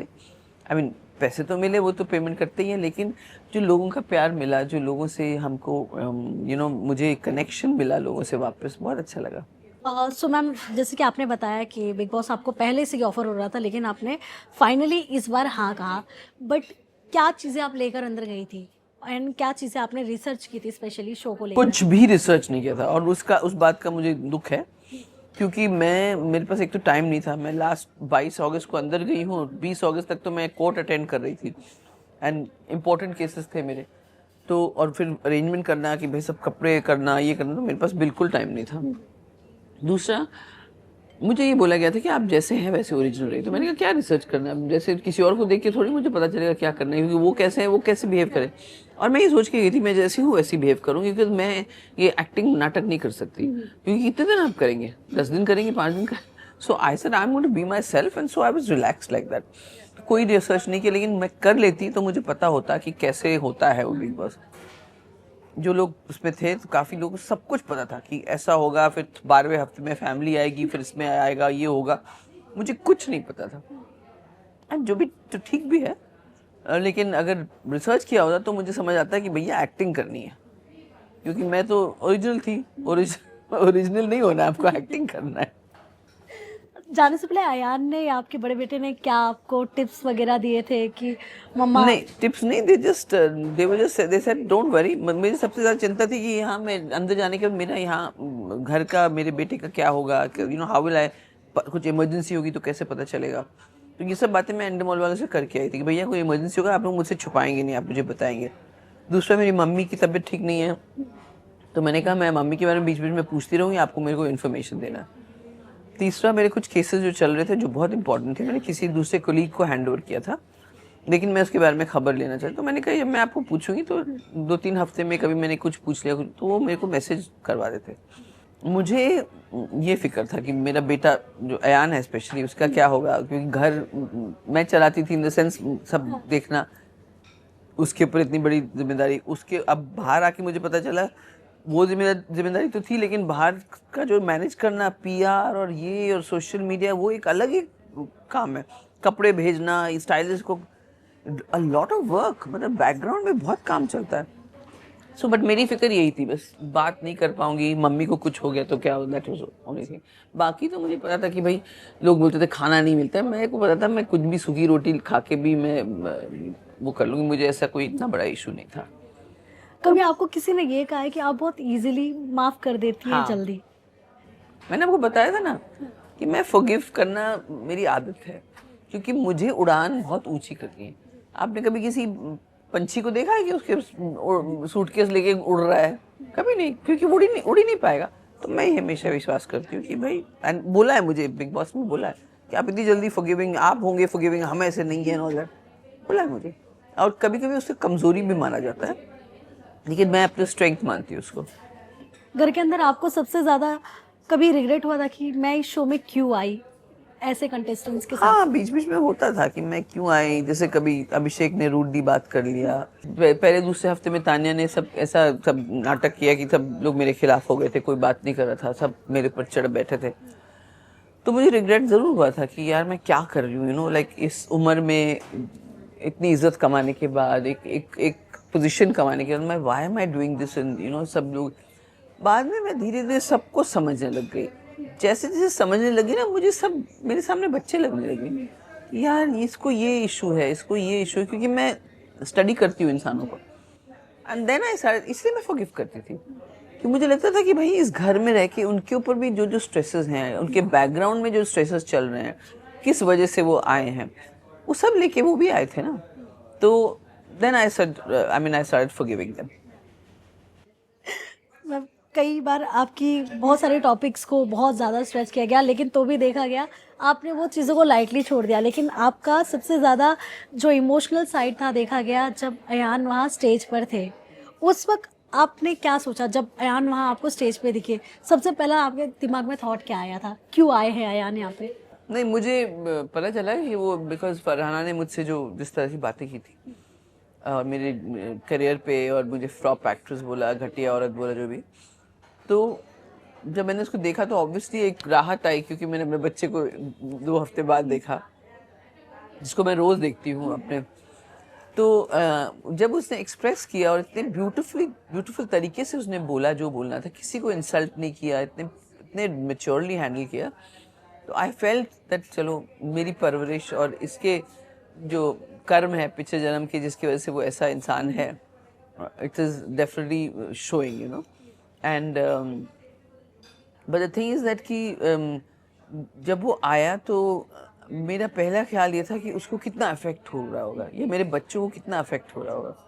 तो ये डेफिनेटली आया था कि उसके ऊपर। और जब भी घर में कोई झगड़ा होता था ना, तो मैं अपने आंसू इसलिए रोकती थी कि मेरे बच्चों को उसका असर नहीं हो, या मेरे जो जो मुझे प्यार करते हैं वो देख के क्या फील कर रहे होंगे, हेल्पलेस फील कर रहे होंगे। जैसे किसी ने मुझे बोला कि अब अगले साल अयान को भेजना पे, मैंने कहा खबरदार, वो बिल्कुल नहीं जाएगा, बिग बॉस में उसको जाने नहीं दूंगी, क्योंकि मैं बाहर बैठे बैठे नहीं बर्दाश्त कर पाऊंगी। सो ऐसा था। ऑल्सो मैम, आपके कहीं ना कहीं आपकी वजह से अयान की जो फ़ैन फॉलोइंग है बहुत तगड़ी हो गई है, और मतलब प्यार ही ज़्यादा मिल रहा है। क्योंकि अभी देखा जाता है कहीं हेट होता है, कहीं प्यार होता है, लेकिन अयान को सिर्फ लोगों का प्यार मिल रहा है। सो कहीं ना कहीं वो आपकी बदौलत ही है। तो अयान से नहीं, अयान को हेट भी मिल रहा है, बहुत सारे फैंस हैं जो, मैम वो कुछ आपको तो पता ही है, हाँ, उसके पीछे अलग ही कहानी तो चलती हम रहती तो है। बहुत सारे लोग हैं तो मुझे बुरा लगता है कि लेकिन फिर मेरे को अयान बोलता है mamma don't care about all this. देखिए, ये शायद इसकी अभी तक, आज तक अयान ने कभी मेरा नाम यूज नहीं किया। ऑडिशन देता रहा, और 17 साल से वो बच्चा ऑडिशन दे, जब से 17 साल का था, आज वो 26 का है। ऐसे कितने डायरेक्टर से वो मिला कि मुझे सर असिस्टेंट बना दीजिए, मुझे ये करे। फिर वो थिएटर में भी गया अपना झोला लेके कि मैं, मेरे को किसी कोई प्ले में ले लो। मकरंद देशपांडे से भी हम लोग मिले, तो कुछ वर्कआउट नहीं हुआ। लेकिन कभी उसने ये नहीं कहा कि मेरी मम्मी को निकाह है और मुझे स्पेशल प्रेफरेंस है। अब मैं जब बिग बॉस में आई और उनको स्टेज पे लाया गया, तो इसके लिए तो मेरे को एंडमोल और सलमान साहब का भी शुक्रिया करना चाहिए, बिकॉज वो मुझे दिख गया तो मुझे एक राहत मिली और थोड़ा सा मुझे और एनर्जी आ गई। तो उसके बाद उसके बिहेवियर की वजह से उसको फैन फॉलोइंग मिली। अगर वो रूड होता, बदतमीज होता, जैसे कुछ फैमिली मेंबर जो घर पे आए थे, उन्होंने अच्छी तरह बात नहीं की बाकी कंटेस्टेंट से, अगर वो ऐसा होता ना, तो उसको कोई फॉलो नहीं करता। उसके नीचे, उसको मेरी वजह से नहीं, उसको उसके बिहेवियर की वजह से मिला, and that is what he has earned. And I M, ठीक है, अपॉर्चुनिटी मेरी वजह से मिला क्योंकि मैं बिग बॉस में थी, लेकिन जब वो आया तो उसकी जिस तरह उसने बिहेव किया, जिस तरह उसने रिएक्ट किया, जिस तरह उसने बात की, उससे लोगों को लगा कि यार ये अच्छा बंदा है। So that is, it's good. पहली बार जब आप घर गई, अयान जब आपको देखे मैम, वो मोमेंट क्या था? तो मैंने उनको क्लियरली बोला था जब मैं अंदर गई थी कि जिस दिन मैं इविक्ट हो जाऊंगी, मुझे नहीं पता कब, जैसे क्योंकि वो फैमिली वालों को बताते नहीं कि आज इविक्ट होने हैं, पहले नहीं बताते, क्योंकि कभी लीक आउट हो जाए तो यू नो। तो जब आप इविक्ट हो जाते हैं, जब आपको घर से वो गाड़ी से निकाल के आपके मेकअप वैनिटी वैन में लेके जाते हैं, उसके बाद वो घर वालों को फ़ोन करते हैं। तो मैंने कहा मैं वेट करूँगी और घर तभी जाऊँगी जब वो मुझे लेने आएगा। मुझे टैक्सी में या किसी दूसरी गाड़ी में नहीं जाना है, मुझे उसका वेट करना है। तो जैसे ही मैं इविक्ट हुई, जैसे सलमान साहब ने बोला अब आप होते हैं इस घर से बेघर, तो एंड मॉल वालों ने अयान को फ़ोन कर दिया कि अब मम्मी निकलने वाली है, अब आ जाओ। एंड ही केम। तो जैसे मैंने देखा तो ऑब्वियसली, क्योंकि उससे 1 हफ्ता पहले उसको देखा था ना फैमिली वीक में, और काफ़ी बातें भी हुई थी, तो बहुत अच्छा लगा। और घर गई, घर में मैं 7:30 बजे सुबह तक सो नहीं पाई। एक तो मीडिया देख रही थी, फिर वो यूट्यूब चैनल का देख रही थी अपने बिग बॉस के, ये वो। उसके बाद मैंने दोनों एपिसोड, मतलब 2 हफ्ते मैंने फिर देखती रही, रोज़ 1 घंटे वाला जो शो था मैं देखती रही। एंड पीछे का नहीं देखा, आगे का जो था वो देखा till the finale. So it is good, nice to see, and I am glad कि मैंने ऐसा किया, वरना मुझे कभी एक्सपीरियंस होता नहीं कि बिग बॉस जाने का क्या है. और आज मैं कह सकती हूँ कि मैंने बिग बॉस इस उम्र में जाके इतने हफ्ते रह के इतनी सब कुछ, और सबने कुछ ना कुछ तो बर्दाश्त किया. कुछ लोगों ने मुझे भी बर्दाश्त किया, ऐसे नहीं है वो भी सोचते हैं कि हम कैसे इंसान के साथ बिग बॉस में बंद हैं. एक टैग भी मैम आपको मिला था कि आप बहुत कंट्रोलिंग हो, कि मतलब हाँ. आप सब पे कंट्रोल करना चाहते हो. तो यही मुझे बुरा लगा था. फराह खान जी ने कहा था कि मैं you looking like a control freak. तो ये एक चीज़ है जो मैं बिल्कुल नहीं होना चाहती. और जब उन्होंने कहा तो मेरा रिएक्शन भी, मैंने अभी देखा किसी ने एक वीडियो डाला था, तो ऐसा रिएक्शन था कि, एंड उसके बाद मैं बहुत रोई. और मैंने फिर कन्फेशन रूम में जाके बिग बॉस को, मुझे पसंद नहीं आया. उन्होंने आप मुझे कहा मैं यहाँ केयर कर रही हूँ, लेकिन उससे मुझे सीख मिली एक, कि मेरा केयरिंग दूसरे को कंट्रोलिंग लग सकता है. और तब से मैंने थोड़ा सा अपने आप को पीछे खींच लिया. तो मैं हर एक, आप यहाँ छींक देंगी ना तो मैं आपके लिए ड्राइवर को बोल के दवाई ले आओ, ये करो वो करो. तो ये मेरा केयर है. लेकिन अगला बंदा सोचेगा कंट्रोल. जैसे मैं उस बिग बॉस में हर एक मुद्दे पे बात करती थी जहाँ मुझे लगता था कि घर वालों को अफेक्ट करेगा.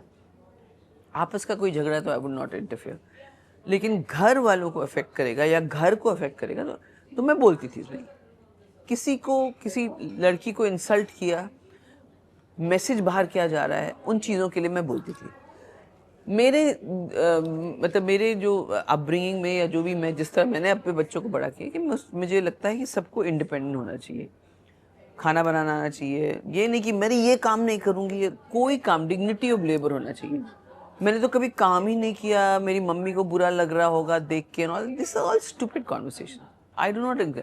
तो उन मामले में इनको लोगों को लगता होगा. दूसरी बात, ये जेनजी है, मैंने जेनजी को हैंडल करना सीख लिया. मेरा बेटा तो मिलेनियल है, वो 2000 में पैदा हुआ, लेकिन ये 2000 के बाद, मतलब ये कुछ लोग 2000 मतलब 25 साल के हैं, तो कुछ लोग 2000 में पैदा हुए हैं. तो they, and I have not interacted with those people, and my son is of course more mature. मेरे दोनों बच्चे काफ़ी मैच्योर है. तो ये भी मैंने सीखा उसमें. कंट्रोल फ्रीक तो मैं नहीं हूँ, मैं बहुत ओवर केयरिंग थी. अब मैंने अपने आप को चेंज किया. घर पे आने के बाद आपने और भी चीज़ें देखी होंगी कि आपकी जो पुरानी मतलब पास्ट लाइफ के बारे में बहुत सारे टॉपिक्स जो हाईलाइट हो गए थे, क्योंकि जिस तरह से आपने बिना फिल्टर लगाए सारी चीज़ें आपने आपकी रखी थी. तो कहीं अयान के मन में या आपके बड़े बेटे के मन में कुछ भी क्वेश्चन आए थे, वो सारी चीज़ें वापस से ये बात मैंने अयान से पूछा था जब वो फैमिली वीक में आया था. मैंने कहा मैं इतना सब बोल रही हूँ, आप लोगों को कोई फ़र्क पड़ रहा है, बुरा लग रहा है? तो उसने मुझे बहुत अच्छा आंसर दिया, मम्मा वो आपकी ज़िंदगी है, आप उसे जी चुके हैं. अगर आप उसके बारे में बोल रहे हैं तो there is no harm, that is your life. और किसको प्रॉब्लम होगा वो अपने आप डील करेगा. तो मेरे दोनों बच्चों ने या मेरी बहू ने या मेरे समधियों ने, किसी ने कुछ नहीं बोला. और बोलेंगे भी तो, I mean that's my life actually. But I did feel कि मैं कभी बोल, क्योंकि मैं समझाती थी लड़कियों को अपना एग्जाम्पल देके, ऐसा मत करो, ऐसा मेरे साथ हुआ, ऐसा मेरे साथ. या फिर कभी कोई अच्छी बात होती थी तो मैं उनके बारे में, जैसे अमाल के साथ म्यूज़िक के बारे में बात हुई तो उसमें मैं बात करती थी. तो मेरा इंटेंशन ये नहीं था कि मैं सबको दुनिया को बताऊं. मेरा ये बात में, जैसे आप कितना आप फिल्टर लगा के वहाँ रहेंगे, मैं तो नहीं रह सकती. तो जब मेरा इंटेंशन वो था कि मैं सबको समझाऊं या लड़कियों को बताऊं कि कैसा था, या मैं अपनी कभी आप अपनी कहानी भी बोलना चाहते हैं कि भाई ऐसा मेरी टीम में ऐसा हुआ, ऐसा शेयरिंग के लिए. तो I did not feel that it should affect anybody, and I don't think it's affected anybody. कम से कम किसी ने मुझे बोला था. जी. घर में जाने से पहले जैसे कि आपने कहा इंपॉर्टेंट केसेस थे, आपने कई सारे केसेस आपने हैंडल किए होंगे एडवोकेट बनने के बाद, बट कोई ऐसा केस रहा था मैम जिसको सुनने के बाद आप खुद मतलब एकदम शॉक में थे? ऐसे 2 मैटर्स थे, एक तो हो गया, एक अभी चल रहा है. एक में एक फादर को 5-6 साल से उसने अपने बच्चा नहीं देखा. उनकी वाइफ रिच थी, अमीर थी, हस्बैंड वाइफ शादी हुई, नहीं जमा, लड़की रहना नहीं चाहती थी अपने सास के साथ, सास अकेली, क्योंकि उस लड़के का दूसरा भाई बाहर था, and so he was the only one. तो झगड़े वगड़े होते होते वो अपने घर चली गई. अब वो उस घर में रहने लगा, वहाँ उसकी इंसल्ट होने लगी. फिर वो वापस आ गया अपनी मम्मी के पास, और फिर अलगाव हो गया. जब वो आया तो उसके बाद से उसकी मम्मी को, ना उसको, तो मतलब दादी को और फादर को बच्चा काफ़ी साल से नहीं देख पाए। फाइनली डिवोर्स भी नहीं हुआ है। फाइनली थक के उसने फिर मैटर मेरे पास जब आया तो हमने फिर उसको विजिटिंग राइट्स, फिर उनका डिवोर्स भी कराया। लेकिन वो मुझे इफ़ेक्ट किया क्योंकि मेरे साथ भी ऐसे हुआ था कि भाई मैं बच्चे को देख नहीं पाया, मुझे कोर्ट जाना पड़ा, उसके लिए लड़ना पड़ा। सिमिलरली एक डोमेस्टिक वायलेंस केस है जिसमें एक हस्बैंड ने अपनी बीवी को घर से निकाल दिया, एक बच्ची को रख लिया और एक बच्ची को निकाल दिया। And that mother is not seen, उसने अपनी उस बेटी को मतलब बेटी को देखा नहीं उसने इतने साल से। जब वो घर से निकाला था बेटी 5 साल की थी, आज वो करीब 9 या 10 साल की हो गई है। So that these are things जो मुझे बहुत इफेक्ट करता है। और मुझे सिविक इश्यूज बहुत इफेक्ट करते हैं। फिर क्रिमिनल केसेस, लड़का प्रॉमिस कर रहा है ये मैं शादी करूंगा, लड़की 5, 6, 7 साल उसने दे दिए, फिर वो किसी और से जाके शादी कर रहा है। लेकिन आजकल ना सोसाइटी में मुझे कोई भी चीज़ शॉक नहीं करती। जब मैं नई आई थी ना एडवोकेसी में, तो मैं सुनती थी तो मैं बोला अरे बाप रे ऐसा भी हो सकता है। तो मेरे को लगता था मुझे अपने बच्चों को बताना चाहिए क्योंकि वो नहीं फंसे इसमें। But now I don't get shocked about anything. कुछ भी पॉसिबल। आज की कलयुग में ना इतनी चीज़ें कि आप सोच भी नहीं सकते, ऐसी ऐसी चीज़ें भी। अयान को कभी मैम आपने कुछ एडवाइस दिया है कि मतलब हमेशा डेट करना तो ऐसी मतलब बैकग्राउंड चेक करके जब करना? ये छोटे थे ना तो ये सब उनके स्कूल में गर्लफ्रेंड बॉयफ्रेंड सब बनते हैं ना, होता है ना बचपन में कि भाई हम गर्लफ्रेंड होना चाहिए। तो करीब 14 साल की उम्र में सब मैंने बोला, एक लड़की से बात कर रहा था तो मैं like I could see body language से ही feeling shy and all that. She is your girlfriend? या she is my girlfriend and all. तो मैंने उस टाइम ही उसे समझाया था गर्लफ्रेंड बनाना बहुत आसान है, मगर गर्लफ्रेंड वाइफ या जो भी साथी हो आपकी, जो भी हो, वो बहुत बड़ी जिम्मेदारी होती है। ऐसा कुछ भी मत करना कि जिससे उनकी लाइफ में कुछ इफेक्ट हो। तो और मैं जब बड़ा भी हुआ, जब तक वो 18 साल का था तब तक तो मैं जो गोइंग आउट, कौन किसके साथ जा रहे हो, फिर मैंने कहा लड़की घर पे बुलाओ उसको, मैं मिलूं। फिर मैं फ़ोन करती थी कब आ रहे हो वापस, और मतलब 3-4 बार फ़ोन करना। So I should tell him that बेटा कभी ऐसा कुछ मत करना, ज़िंदगी भर तुम फंस जाओगे। तो मुझे बोलता मम्मा जब अगर मैं कुछ करना भी चाहूँ तो आपका चेहरा मेरे सामने आता है। But he is a very decent boy and it's मतलब बड़े का तो मैं क्या कहूँ, तो शादी उस जिससे प्यार किया उसी से शादी हो गई। Ayaan is very decent boy. बड़े ने कभी कुछ कंप्लेन की आपको कि मतलब आपसे इतना टाइम वो दूर रहे? कहीं ना कहीं मैम माँ और बाप दोनों का ही प्यार ज़रूरी होता है। वो मुझे शुक्रिया कहता है क्योंकि मैंने जब केस लड़ना बंद भी किया तब भी मैं हर महीने आती थी, उनकी मम्मी को फ़ोन की थी, जो सेकंड मम्मी है उनको फ़ोन करती थी, उनके फादर को फ़ोन करती थी कि मुझे बच्चे से मिलना है। उसको पता है कि मैंने कंटिन्यूसली उसके लिए मैं आती थी, मैंने कभी कनेक्शन नहीं छोड़ा, कभी नहीं। वो तो बोलता है कि आप मेरे लिए नहीं लड़ते तो मुझे ऐसा लगता है कि आपने मुझे अबैंडन कर दिया। मैम आपकी लाइफ का कौन सा आपका ऐसा दोस्त रहा है कि जिसे हक करने के बाद ऐसे लगता था कि बहुत सारी जो मेरी कहते हैं ना स्ट्रेसफुल मेरी एक लाइफ सहेली है ना सबिहा, वो मुझे जब से मैं इंडस्ट्री में आई हूँ तब से जानती है। वो ड्रेस डिज़ाइनर थी बहुत बड़ी अपने टाइम पे, तब उससे पहले मनीष मल्होत्रा, नीता लुल्ला, इनसे पहले। तो आज भी मुझे लगता है कि जब मैं उससे मिलती हूँ तो मतलब मैं उसको फ़ोन करूँगी यार मिलना है, आइए मैं रेडी हूँ। फिर वो सब मैं उंडेलती रहती हूँ, फिर ये हुआ, फिर ऐसा हुआ, फिर वो इतनी पेशेंट है, वो इतनी पेशेंस से सुनती है। और उन्होंने मुझे बहुत गाइड किया लाइफ में, खास करके फिल्म इंडस्ट्री में। वो खुद भी रज़ा मुराद और मुराद साहब की बेटी है, वो रज़ा मुराद की बहन है, तो खुद भी फिल्म इंडस्ट्री से है। तो उन्होंने काफ़ी मुझे गाइड किया और मैं शुक्रगुजार हूँ उनका। मैम इंडस्ट्री से जनरली ऐसे कोई इतने हेल्पफुल होते कि मतलब अगर काम नहीं मिल रहा है तो काम दिलाना, आपका मतलब रेफरेंस किसी को देना, ऐसा आपके साथ हुआ है बहुत कभी? तो डिपेंड करता है आपका क्या इक्वेशन है लोगों की तरफ। खाइए फिर ठंडा हो जाएगा। फिर सलमान साहब को देखो, अपना बहुत सारे एक्टर्स हैं ऐसे। शाहरुख इज लाइक दैट कि अगर उसको पता चले कि कोई ऐसा अपना उनका दोस्त है या जो को एक्टर है जिसके पास काम नहीं, अगर उनका होगा कि कोई अच्छा रोल है तो वो देखो बहुत करते हैं लोग। स्पेशली पुराने टाइम के एक्टर्स तो करते ही हैं।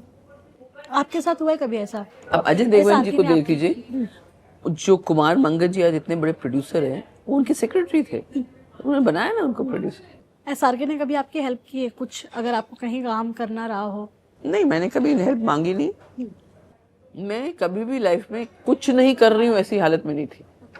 बीच में फिल्म इंडस्ट्री से आउट थी, लॉ पढ़ रही थी। लॉ की पढ़ाई के होते होते मैं तो 2018 में लॉयर बन गई, तो 2017 तक तो मैं पीसी के साथ काम करी।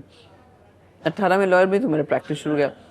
उससे पहले 2017 से मैंने एक ये किया, बिजनेस कंसल्टेंसी शुरू किया। तो जैसे छोटे छोटे शहरों में लोगों के पास ज़मीन है और उनको हुंडई मोटर, वेस्ट साइड, ये सब ऐसे ऐसी चीज़ें फ्रेंचाइजी चाहिए, तो मैं उनको कनेक्ट करके मैंने ऐसे 2-3 आउटलेट्स खोले हैं।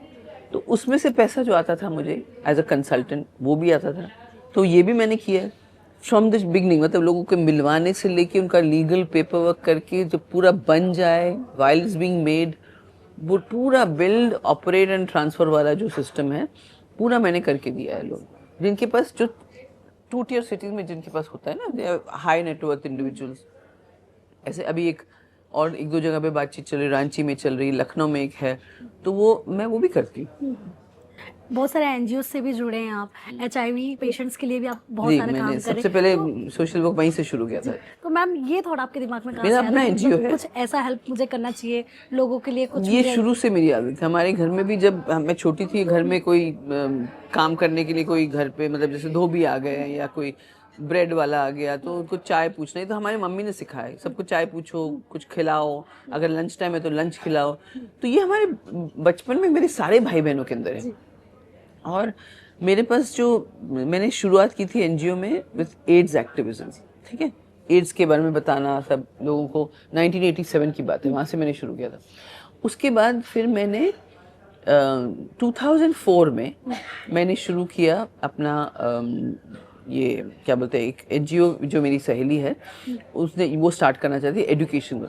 2004 से लेके अभी तक हम लोग BMC स्कूल के साथ काम कर रहे हैं और हम लोग उसमें बच्चों को एनहांसमेंट देते हैं एजुकेशन का। और जो भी एजुकेशन सिस्टम में अगर कुछ गलत हो रहा है या कोई फैसिलिटी नहीं, तो हम उसको हाईलाइट करके उसको वो करते हैं, स्केल अप करते हैं।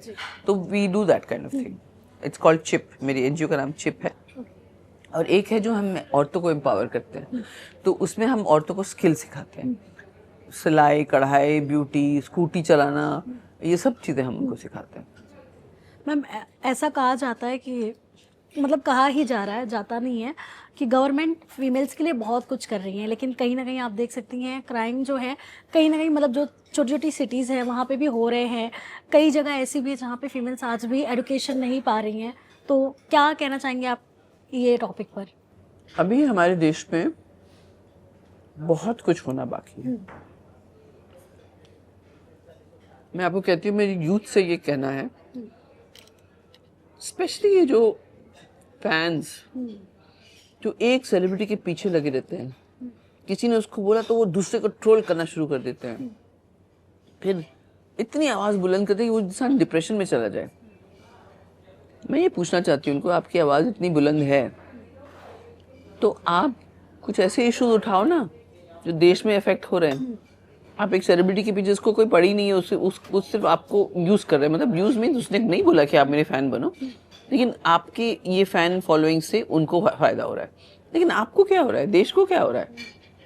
सो I want to tell people कि भाई थोड़ा टाइम देश के लिए निकालो और बातें करना शुरू करो, बोलो, लोगों को अवेयरनेस फैलाओ। And with regards to politicians, हम धर्म में घुस गए। अरे आप धर्म में घुसेंगे तो धर्म आपको नौकरी नहीं देगा।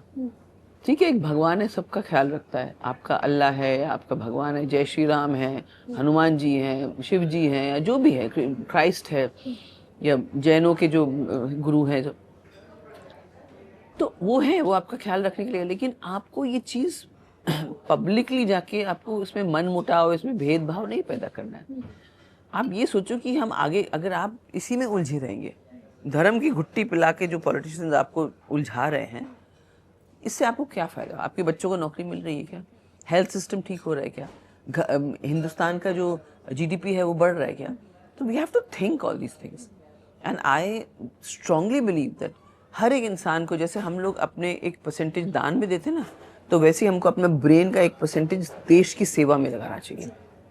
अगर आपको अपॉर्चुनिटी मिली कोई पॉलिटिकल पार्टी ज्वाइन करने की तो क्या आप ज्वाइन करेंगी? मैं थी पॉलिटिक्स में। अगर अब मिले मैम? अब ऐसे देखो, ऐसे कोई पार्टी होना चाहिए जो अलगाववादी सोच नहीं रखे, जो कम्युनल फीलिंग नहीं रखे, और जो जिनका फिर उनकी देश में पकड़ भी होनी चाहिए। तो बहुत सारी चीज़ें। अब जैसे फॉर एग्जांपल मैं बीजेपी ज्वाइन करूँ, मैं ओपनली बोल रही हूँ, बीजेपी में एकदम हिंदुत्व वाला झंडा लेके घूम रहे हैं सब लोग। हिंदुत्व से मुझे कोई प्रॉब्लम नहीं है, लेकिन हम सबसे पहले इस देश में एक सेक्युलर कंट्री है। हमारे कॉन्स्टिट्यूशन में लिखा है, जो मैं उसे अपने धर्म की किताब मानती हूँ, ये मेरा धर्म है। कॉन्स्टिट्यूशन की किताब जो है वो मेरे धर्म की किताब है। सबसे पहले हम उसमें लिखा है कि we are a secular nation. Secular का मतलब बहुत सारे अलग अलग थॉट्स, अलग अलग रिलीजन, अलग अलग कास्ट, अलग अलग ट्राइब्स के लोग हम एक साथ मिलके हमने इंडिया बनाया, भारत बनाया। तो अब आप एक ही को प्रोमिनेंस देंगे तो वो मुझे नहीं जमता है। अब लोग कहेंगे कि अब बीजेपी पार्टी तो आजकल ऊंचाई पर है, आप उसी को ज्वाइन करो क्योंकि उसी से आप जीतेंगे। चलो मैंने ज्वाइन कर लिया, क्या मेरी सोच को मैं बरकरार रख पाऊंगी? क्या मेरी सोच को कोई हवा मिलेगी, या मुझे भी हिंदुत्व का झंडा पकड़ना पड़ेगा? So that is the problem. Otherwise सेवा करने के लिए और भी तरीके हैं। मैं सेवा कर रही हूँ अपने हिसाब से। पॉलिटिक्स पता नहीं, अब मतलब पहली बात, पॉलिटिक्स में पैसा बहुत चाहिए होता है इलेक्शन लड़ने के लिए। आज बीएमसी की इलेक्शन अभी होने वाली, म्यूनिसिपल कॉर्पोरेशन, इलेक्शन कमीशन ने 15 लाख का बजट दिया है। आपको लगता है कि उसमें से कोई 15 लाख ही खर्च कर रहा है? मैं जब इलेक्शन लड़ी थी, मैंने सिर्फ 7 लाख रुपए में अपना इलेक्शन लड़ी थी। उस टाइम 10 लाख मेरे पास था ही उतना। 7 लाख रुपए में मैंने अपनी इलेक्शन लड़ी थी, लेकिन क्या हुआ, मैं हार गई। बिकॉज वोटों के लिए आपको खरीदना पड़ता है वोट, ये सब मैं नहीं करना चाहती थी। वो सब मेरे पास पैसे होते भी तो मैं नहीं करती, क्योंकि उसी चीज़ के तो खिलाफ मैं आवाज़ उठाती हूँ। सो पॉलिटिक्स अब it's like, I am not saying it's too late, never too late. I would like to serve the country. मैं बहुत बिल्कुल, अगर कोई ऐसी पार्टी अप्रोच करे जिसकी पकड़ भी है पूरे हिंदुस्तान में और विनेबिलिटी है, तो मैं इलेक्शन भी लड़ना चाहूँगी। लेकिन पैसे कहाँ से लाऊंगी? अच्छा, किसी बिल्डर से ले लूँ तो बिल्डर में से क्या क्या काम कराएगा बाद में, ये भी खतरा है। सो बहुत सारे उसमें इफ्स एंड बट्स हैं। जी, लेटेस्ट ट्रिप की बात करूं मैं, आप दुबई में काफ़ी बहुत सारे वीडियोस वायरल हो रहे। एक वीडियो और भी देखा मैम, जहां पे आप खुद जाके तानिया मित्तल को हक कर रही हैं। मतलब बहुत सारे वीडियो सरफेस हुए जहां तानिया किसी से बात तो नहीं कर रही है, बट आप बताइए, आप तो उस मोमेंट में ही थी पूरा, वो आप खुद सामने से गई थी मिलने। मैं बिग बॉस से निकली, मैं सबके साथ कनेक्ट किया, सारे पार्टीज में गई, चाहे वो गौरव का था, चाहे एंडमॉल का था, चाहे फरहाना का था। सबके साथ मेरा झगड़ा हुआ है, एक शहबाज को छोड़ के सबने मेरे साथ कभी ना कभी झगड़ा किया है। सबने मुझे रूडली बात किया, अमाल ने भी, सबने, बसीर। लेकिन मैंने वो सारा मन का मैल निकाल दिया, क्योंकि बिग बॉस खत्म, शो खत्म, अब हम बाहर हैं। अब हमको नॉर्मल इंसान की तरह जीना है। वहाँ पे प्रेशर में हो या कुछ भी हो, या गेम के लिए आप कैसे भी कर रहे थे, लेकिन मैं समझती हूँ कि अब आपको नॉर्मल इंसान की तरह जीना है और सबको ऐसा होना चाहिए। तो मैंने सबसे बात की। तानिया जब आप उसमें एंडमॉल की पार्टी में, वहाँ पे भी मैंने बात की। She is very respectful, but you can make out कि उन्होंने एक दायरा बनाए रखा था। फिर मैंने बाद में पुराने के वीडियोस देखे, सबको प्रूफ कर रही है मेरा घर है, देखो मेरी कितनी गाड़ियाँ मेरे पीछे आ रही हैं, सब गाड़ियाँ आ रही हैं। I was feeling very bad for her. I said why is she doing this, you know. फिर उसके बाद कुछ स्टेटमेंट्स आए, फिर नीलम के साथ उसने ब्लॉक कर दिया, नीलम को अनफॉलो कर दिया। फिर मैंने दोनों को मिलवाया भी और गले लगे दोनों। तो मुझे ऐसा लगा जब वो दुबई आई, I wanted to reach out, तो इसीलिए मैंने जाके उसको मिली सेपरेट, कि कोई नहीं मिलने गया उससे। लेकिन मुझे लगा कि यार कितने बड़े महफिल में हम ही तो लोग हैं जिनको वो जानती है।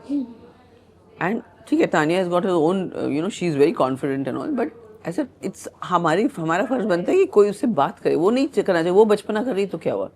तो मैं उससे मिलने गई and she was very sweet to me, but she said to me clearly कि मैम मैं किसी के साथ नहीं कनेक्टेड रहना चाहती हूँ, बिकॉज मैं बहुत ट्रिगर हुई हूँ, या मैं बहुत, मुझे अग्नि परीक्षा मैंने दिया है ऑल दैट, ये सब चीज़ें बोलने की। उसने पार्टी में भी बात करने लगी तो पूरा माहौल गमगीन हो गया, यू नो, इतना सब मज़ा आ रहा था, सब हंसी मजाक चल रहा था. She started then became very serious.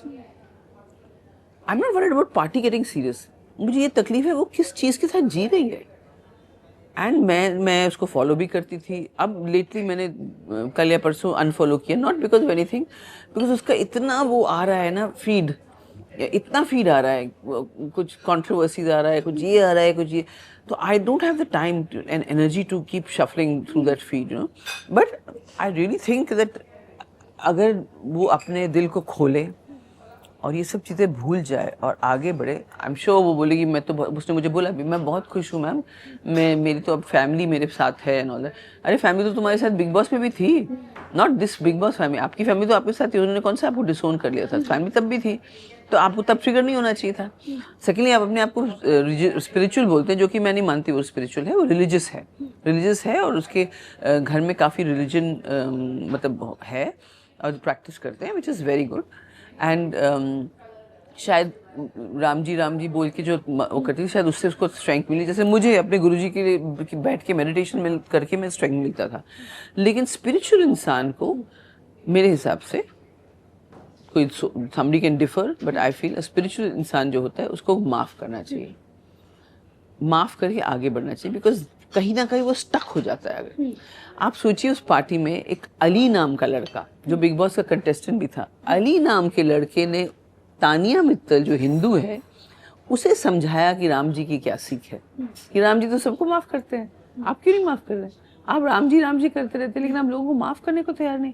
अरे आप माफ़ करेंगे तो अपने लिए करो, क्योंकि मैंने माफ़ अपने लिए किया, क्योंकि मैंने माफ़ किया तो मैं उस चीज़ से वो हो गई. बिकॉज बिग बॉस में जाना एंग्जाइटी से कम नहीं, आपको एंग्जाइटी होती है, आप एक्सेप्ट करो. मेरे हिसाब से तो हर इंसान जो बिग बॉस में जाए उसको बाहर आके थेरेपी करना चाहिए, बिकॉज इतना आपको नेगेटिविटी, और फिर विदाउट आपका जो कंफर्ट जोन के बाहर हैं, आप परिवार वाले नहीं हैं, घर में क्या आपका दिमाग खराब हो तो आप घर वालों से बात कर लेंगे या कुछ, वहाँ टीवी भी नहीं. So it is very anxious you know term that you spend there. वो तो एंड तक थे, तो आई जस्ट फील कि I mean she is a lovely girl. And मेरा तो ये था कि मैं उसको घर में भी डांटती थी, जो घर में डांटती बाहर आके भी डांटूंगी अगर मुझे लगता है. अब वो वीडियो बना रही है अपनी मम्मी के साथ, मम्मी बताओ आपने मुझे क्यों नहीं सिखाया खाना बनाना, क्यों कर रहे हैं ये सब, क्या फ़र्क पड़ता है, कोई बिलीव करे नहीं करे, तुम बिलीव कर रही हो ना. मैं तो उसको यही बोलती थी, ये तुम्हारा सच है ना, अगर आपने पता नहीं शो में देखा कि नहीं, ये तुम्हारा सच है ना, तुम विश्वास करो. और मैं इसको रोज़ बोलती थी, जब वीकेंड के बार पे वो रोती थी, मैंने कहा तुम स्टार हो इस शो की, तुमको कम से कम 20 मिनट हर वीकेंड पे बात, भले आपकी इंसल्ट होती हो, लेकिन आज तानिया मित्तल को पूरी दुनिया जानती है. उसने झेला, उसने वो इंसल्ट झेला, उसने सब कुछ किया, लेकिन आज सब जानते हैं उसको ना. आज तानिया मित्तल अगर कोलैब्स कर रही है या जो भी कर रही है तो लोग उसको पहचानते हैं. सो आपको कुछ मिला उसमें, उस अग्नि परीक्षा से आप ऐसे नहीं झुलस के नहीं निकले हैं, आप हीरा बन के निकले हैं, तो हीरा की तरह बिहेव करो ना. सो मैम, पार्टी का एक वीडियो और काफ़ी वायरल हुआ था जहाँ गौरव और तानिया दोनों ही स्टेज पर थे, और गौरव ने एक रिक्वेस्ट की थी तानिया से कि मतलब मैं काफ़ी लंबा बोलने वाला हूँ तो आप बैठ सकती हैं. तो उसकी वजह से मतलब गौरव को बहुत बैकलैश मिल रहा है तानिया के फैंस के तरफ से. सो आपने तो वो सिनेरियो पूरा देखा होगा सामने, तो क्या था एग्जैक्टली वो? आई डोंट थिंक उसकी वजह से मिल रहा है, उन्होंने जो एक्टिंग की थी गौरव ने तानिया की, उसकी वजह से मिल रहा है. अगर उन्होंने ऐसे उसको कहा कि आप बैठ सकते हैं मेरा लंबा चले में, तो ये तो बहुत जेंटलमैनली चीज़ है, कोई गलत थोड़ी बोला उन्होंने. आप अगर खड़े रह के, वो गौरव अपना बोलना चाहेगा, एक तो अगर आपको पता है कि भाई आप लंबा बोलने वाले हैं तो आप दूसरे को बोल सकते हैं कि भाई आप कैन टेक योर सीट, और या मैं लंबा बोलने वाला, अगर आपको खड़े रहें तो कोई प्रॉब्लम नहीं है. Because sometimes you do get conscious also कि कोई खड़ा है और आप बोल रहे हैं तो वो उसको बेचारे को सुनना पड़ रहा है, तो यू नो इट्स, बाकी लोग कंफर्टेबली बैठे हैं. I think that is not the issue with regards to कि जो गौरव ने एक्टिंग की थी. अब वो उन्होंने ऐसा डिज़ाइन किया था, वो मस्ती चल रहा था, और सबसे बड़ी बात है कि वो तानिया उधर थी नहीं, तो अगर उसने एक्टिंग कर दी तो ठीक है. लेकिन हम ये भूल जाते हैं कि सोशल मीडिया जैसा एक एनिमल है, और वो रील्स बार बार रिपीट होके घूम रही थी, उसकी वजह से उसको ट्रोल मिला. लेकिन गौरव ने वो गलत इंटेंशन से नहीं किया था, वो उन्होंने ऐसा डिज़ाइन किया था, एक मस्ती का माहौल चल रहा था. प्रणीत नीलम ने मेरी एक्टिंग की, फरहाना को क्या क्या मतलब बोला गया कि सब, यू नो. सो ये सब तो it was part of the, अब होस्ट को पूछना पड़ेगा कि आपने ऐसा क्यों डिज़ाइन किया भाई, जो डिज़ाइन किया। अब हम आपके मेहमान हैं और आप हमसे अगर बोल रहे हैं कि ऐसे ऐसे करो, क्यों एंटरटेन कर रहे हैं हम लोग, क्या प्रॉब्लम है। तान्या को बोला था बकलावा के लिए, जब मैं मिलने गई उससे तो उसने बोला कि मैं शो के बाहर PR पीस नहीं बन सकती, I am not a PR piece. That's her take and I respect that. She said I am not going to be a भी आप मेरे से एक्टिंग करा लो, या मैं बोली शो के अंदर आप जो भी मुझे कहोगे मैं करूँगी, and that is her choice and I respect that choice. So but Gaurav ने ऐसा इंटेंशन से नहीं किया था, मुझे नहीं लगता है, बिकॉज ये फ्लो में सब चल रहा था। मैम और किसको अनफॉलो किया आपने तान्या के अलावा? किसी को नहीं? तान्या को भी मैंने इसलिए नहीं किया कि मुझे उससे कोई दुश्मनी है। तान्या वायरल है, हर चीज़, कुछ भी दिखे, कुछ भी बोले, कुछ भी करे, और वो डाल भी रही है इतनी रील्स, यू नो, कि मैं एक, आप बताइए, मैं ऐसी जगह हूँ जहाँ बहुत सारे लोग नहीं पहुँच सकते, या मैं आज यहाँ आई हूँ, या मैं मेकअप खरीदूँ, शी इज मेकिंग रील्स। तो अगर आप किसी को फॉलो करें आपको रील्स दिखेंगे। तो तान्या अपना काम कर रही है, लेकिन मेरे काम में अगर मैं इंस्टाग्राम खोल के अपना देखना चाहूँ तो उससे पहले ठक ठक ठक तो that was disturbing me, I will follow her again, but थोड़ा सा दौर कम हो जाए, and I wish her the best, because this is her way of promoting herself, which is very good, that's her choice. सबका अपना अपना एक तरीका होगा। आवेज अपने तरीके से अपने आप को प्रमोट कर रहा है, बजाज अपने तरीके से कर रहा है, गौरव अपने तरीके से कर रहा है, सो दैट्स फाइन। मैम एक चीज़ और नोटिस किया हमने कि घर से बाहर आने के बाद ना आपका जो प्यार है फरहाना के लिए, मतलब प्यार ही मिल रहा है फरहाना को आपके एंड से। कहीं ना कहीं उन्होंने बहुत सारी चीज़ें आपको कही थी, फ्लॉप एक्ट्रेस और कंट्रोलिंग और पता नहीं कितनी चीज़ें, बट आपका नज़रिया एकदम ही बदल गया है। सो मतलब वो बाहर आने के बाद ऐसा आपने क्या देखा कि सारे नहीं, बाहर आने के बाद नहीं, मेरा नज़रिया बहुत पहले बदल गया था, लेकिन फरहाना मुझसे प्यार ले नहीं रही थी, बिकॉज फरहाना के ट्रस्ट इश्यूज हैं। मेरा नज़रिया तो बहुत पहले, जब नेहल और वो दोनों साथ में, तब मैं जब बैठती थी उनके साथ में, तब मैं तभी समझ गई थी उसको कि ये इसका डिफेंस मैकेनिज्म है, उसको डर है कि कोई मुझे हर्ट करेगा। तो सबसे पहले वो पॉक्यूपाइन की तरह ना अपने वो सारे वो जो थॉर्न्स है ना वो निकालती है। बाद में भी जब मैंने उसके साथ बात करना शुरू किया, ये तो कहीं ना कहीं तो मैं डांटूंगी जब गलत करे, तो उसको ये लगने लगा ये तो मुझसे अच्छे से बात कर, तो आप आज क्यों डांट रही है। उसने एक दो बार क्वेश्चन भी किया कि आपने ऐसा क्यों बोला मुझे, तो मैं समझाया कि भाई ऐसा ऐसा है, but she was not ready to accept love from anybody. उसके बीच में जब नेहल के साथ वो हो गया तो और भी वो कॉशियस हो गई। मेरे पास आई भी थी नेहल के बारे में बताने के लिए, और फिर भी वो मेरे से रूडली बात कर रही थी, तो मैं कैसे उसको प्यार दिखाती। फिर एक दिन ऐसा हुआ कि उसको अमाल की कैप्टनसी में पनिश किया गया कि तुमको खाना नहीं मिलेगा। तो मैंने कहा नहीं यार, एक दिन मैंने ही रोका था क्योंकि मालती की प्लेट में खा रही थी। मैंने कहा एक सिस्टम बना हुआ है, तुम मालती की प्लेट में खाओगी तो मालती किसी और की प्लेट में खाएगी, तो ये चलता रहेगा। Wash her plate and give it, I will wash it after I eat. मैंने कहा you are not getting food. फिर बाद में मैंने उठा के रखा भी उसके लिए, मैंने कहा चीला रखा है खा लेना। नहीं मुझे नहीं खाना। मैं ठीक है रखा हुआ है। But that day when he said ना नो खाना एंड उसको ना प्रॉब्लम ये है कि भूख लगती है ना उसको माइग्रेन हो जाता है। तो मैंने कहा यार ये तो टू मच हो गया, इसको खाना नहीं, खुद खाना पकाएगी खुद करेगी। वो काम नहीं करती थी, उसको पसंद था कि भाई शी इज रिबेल। आपने मुझे बोला अभी काम करना है, अभी नहीं मैं मेकअप करके आऊँगी। अभी आपको ये करना है, नहीं अभी नहीं मैं 10 मिनट बाद आऊँगी। चलो 10 मिनट हो गए, नहीं अभी नहीं मेरा मन नहीं कर रहा है, you know. So this was her way of thing. अच्छा इसकी वजह से शायद लोगों ने लाइक भी करना शुरू किया उसको, और एक बार उसको पता चलेगा कि उसके फॉलोअर्स बढ़ गए तब तो एकदम बेलगाम हो गई। But she is a lovely girl and she is very warm girl, और वो ट्रस्ट इजीली नहीं करती है, लेकिन जब ट्रस्ट करेगी तो पूरी तरह करेगी, लेकिन करने के लिए उसको काफ़ी टाइम लगेगा। सो मुझे किसी से ऐसा कोई बैर नहीं, मैं सबको प्यार करती हूँ, सबको। यहाँ तक कि अभिषेक और इसने गौरव ने भी मेरा दिल दुखाया, लेकिन मैं सबके लिए विश करती हूँ। मैंने तो बोला भी था, शायद वो कट कर दिया था उन्होंने। मैंने कहा देखो ट्रॉफी के लिए मैं नहीं आई थी, मुझे ट्रॉफी मिलता तो मैं क्या करती। मैं 61 साल की हूँ, मैक्सिमम मैं इसको 10 साल और इनकैश कर लेती, लेकिन आप में से किसी को ट्रॉफी मिलेगा तो आपके पास ज़्यादा लंबे समय है उसको इनकैश करने के लिए।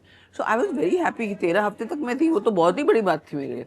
तो लव मुझे प्यार सबके लिए है, मैं किसी के लिए बुरा नहीं। आपने देखा होगा दुबई की ट्रिप में हम सब मस्ती कर रहे थे, सब इट वाज गुड फन। तो मैम सबके झगड़े सॉल्व हो गए, जैसे नेहल और बसीर का भी कुछ झगड़ा था, तो मतलब सारे मुझे नहीं पता, मैं उसमें नहीं पढ़ रही। नेहल और बसीर का मेरे हिसाब से बचपना था, बट मैं अभी किसी को एडवाइस नहीं, वहाँ घर में थे तो मैं बोलूँगी, मैं एक बार अगर बोलूँगी। लेकिन मैंने नेहल से बात की थी तो नेहल ने कहा नहीं, डोंट स्पीक। नहीं तो मैंने सब पूछा था कि मैं बसीर से बात करूँ क्या, तो she said no, I don't want you to speak. ठीक है, जब नहीं कोई चाहता, वो बड़े हैं, अपने आप हैंडल कर सकते हैं। मैं अपने बेटे की चीज़ों में इंटरफेयर नहीं करती हूँ, तो अब 26 साल का हो गया था। मैम बेटे का नाम लिया आपने तो मुझे याद आया, कहीं ना कहीं अयान का भी नाम फरहाना से काफ़ी मतलब दोनों की जोड़ी बना दी गई थी, लेकिन अयान ने आपसे क्या कहा जब आपने अयान और ऐसा आप? कुछ नहीं है, अयान का पूरा फोकस अपने काम पे है, सेम विद फरहाना। फरहाना का पूरा फोकस, और मेरे हिसाब से दोनों को अपना फोकस हटाना ही नहीं चाहिए। अभी ये टाइम है, इसमें मेहनत करो। रोमांस अपने आप होता रहेगा, जब भी होगा। दोस्ती अलग चीज़ है, अगर वो एक दूसरे के साथ टच में रहना चाहते हैं तो that's their wish. I am not going to stop them. Farhana is I think 27, Ayaan is 26, तो उनकी सोच भी मिलती होगी, मगर ऐसा कोई रिलेशनशिप नहीं है। ना ही अयान ने कभी इजहार किया, ना ही फरहाना। लेकिन हाँ, फरहाना उसको she feels comfortable with it, ये मुझे पता है, क्योंकि वो डैन्यूब की पार्टी में सडनली मैंने देखा फरहाना अयान का हाथ पकड़ के जा रही है। मैंने कहा, हे भगवान, अब इसके फैंस ट्रोल करेंगे इसको, अयान को। She was walking with him, I was like oh God, now Basir के फैंस ट्रोल करेंगे या यू नो, तो ये सब। But she was comfortable with him. किसी के साथ उसने ऐसे हाथ में हाथ डाल के नहीं चली, बिकॉज शी नोज कि Ayaan's energy is like that and he is not going to think dirty. दूसरी बात, उसको मुझ पे भरोसा है, and so I think they comfortable, but not, there is no relationship. अरे वो फरहाना की अपनी पार्टी, उसकी पार्टी में मिला था, उसके बाद डैन्यूब की पार्टी में मिला, बातचीत भी बीच में नहीं हो रही। एक तो फरहाना ने 3 बार तो अपना नंबर चेंज कर दिया। अब हम वी हैव लॉस्ट काउंट कि नंबर कौन सा है उसका, तो ना। Thank you so much ma'am. Last एक सवाल है मेरा आपसे, अब कुनिका मैम के मन में क्या वो चाह बची है जिंदगी में कि हाँ ये चीज़ तो ज़रूर करना मुझे मेरी लाइफ में? फिल्में करनी है, आज के माहौल में एक्टिंग करनी है, ओटीटी करना है, कुछ अच्छे केसेस लड़ने हैं। अगर सीरियल में अच्छा रोल मिलेगा, लेकिन कैमियोज जैसे हो, I can't do long this thing. और मेरे वर्किंग आवर्स का भी थोड़ा सा होता है ना, बिकॉज सीरियल में मैंने सुना है बहुत आजकल ग्राइंडिंग है वो पूरा काम। तो I want to do that, I want to, देश में कुछ करना चाहती हूँ, देश में कुछ फ़र्क पैदा करूँ। मेरे होने से, मेरे पैदा होने से इस धरती पर कुछ तो मैं कंट्रीब्यूट करके जाऊँ। ठीक है, मैं 20 साल से समाज सेवा कर रही हूँ, उससे पहले भी कर रही थी, लेकिन something where I can make a difference, की पॉलिसी चेंज मेकिंग में कुछ मेरा योगदान हो, औरतों के मामले में कोई योगदान हो, बहुत सारी चीज़ें ऐसी हैं। तो कोई प्रोजेक्ट आया आपके पास? 2-3 चीज़ों के बारे में बात हो रही है, लेकिन कोलैबोरेशंस काफ़ी हो रहे हैं, और मुझे कोई जल्दी नहीं है।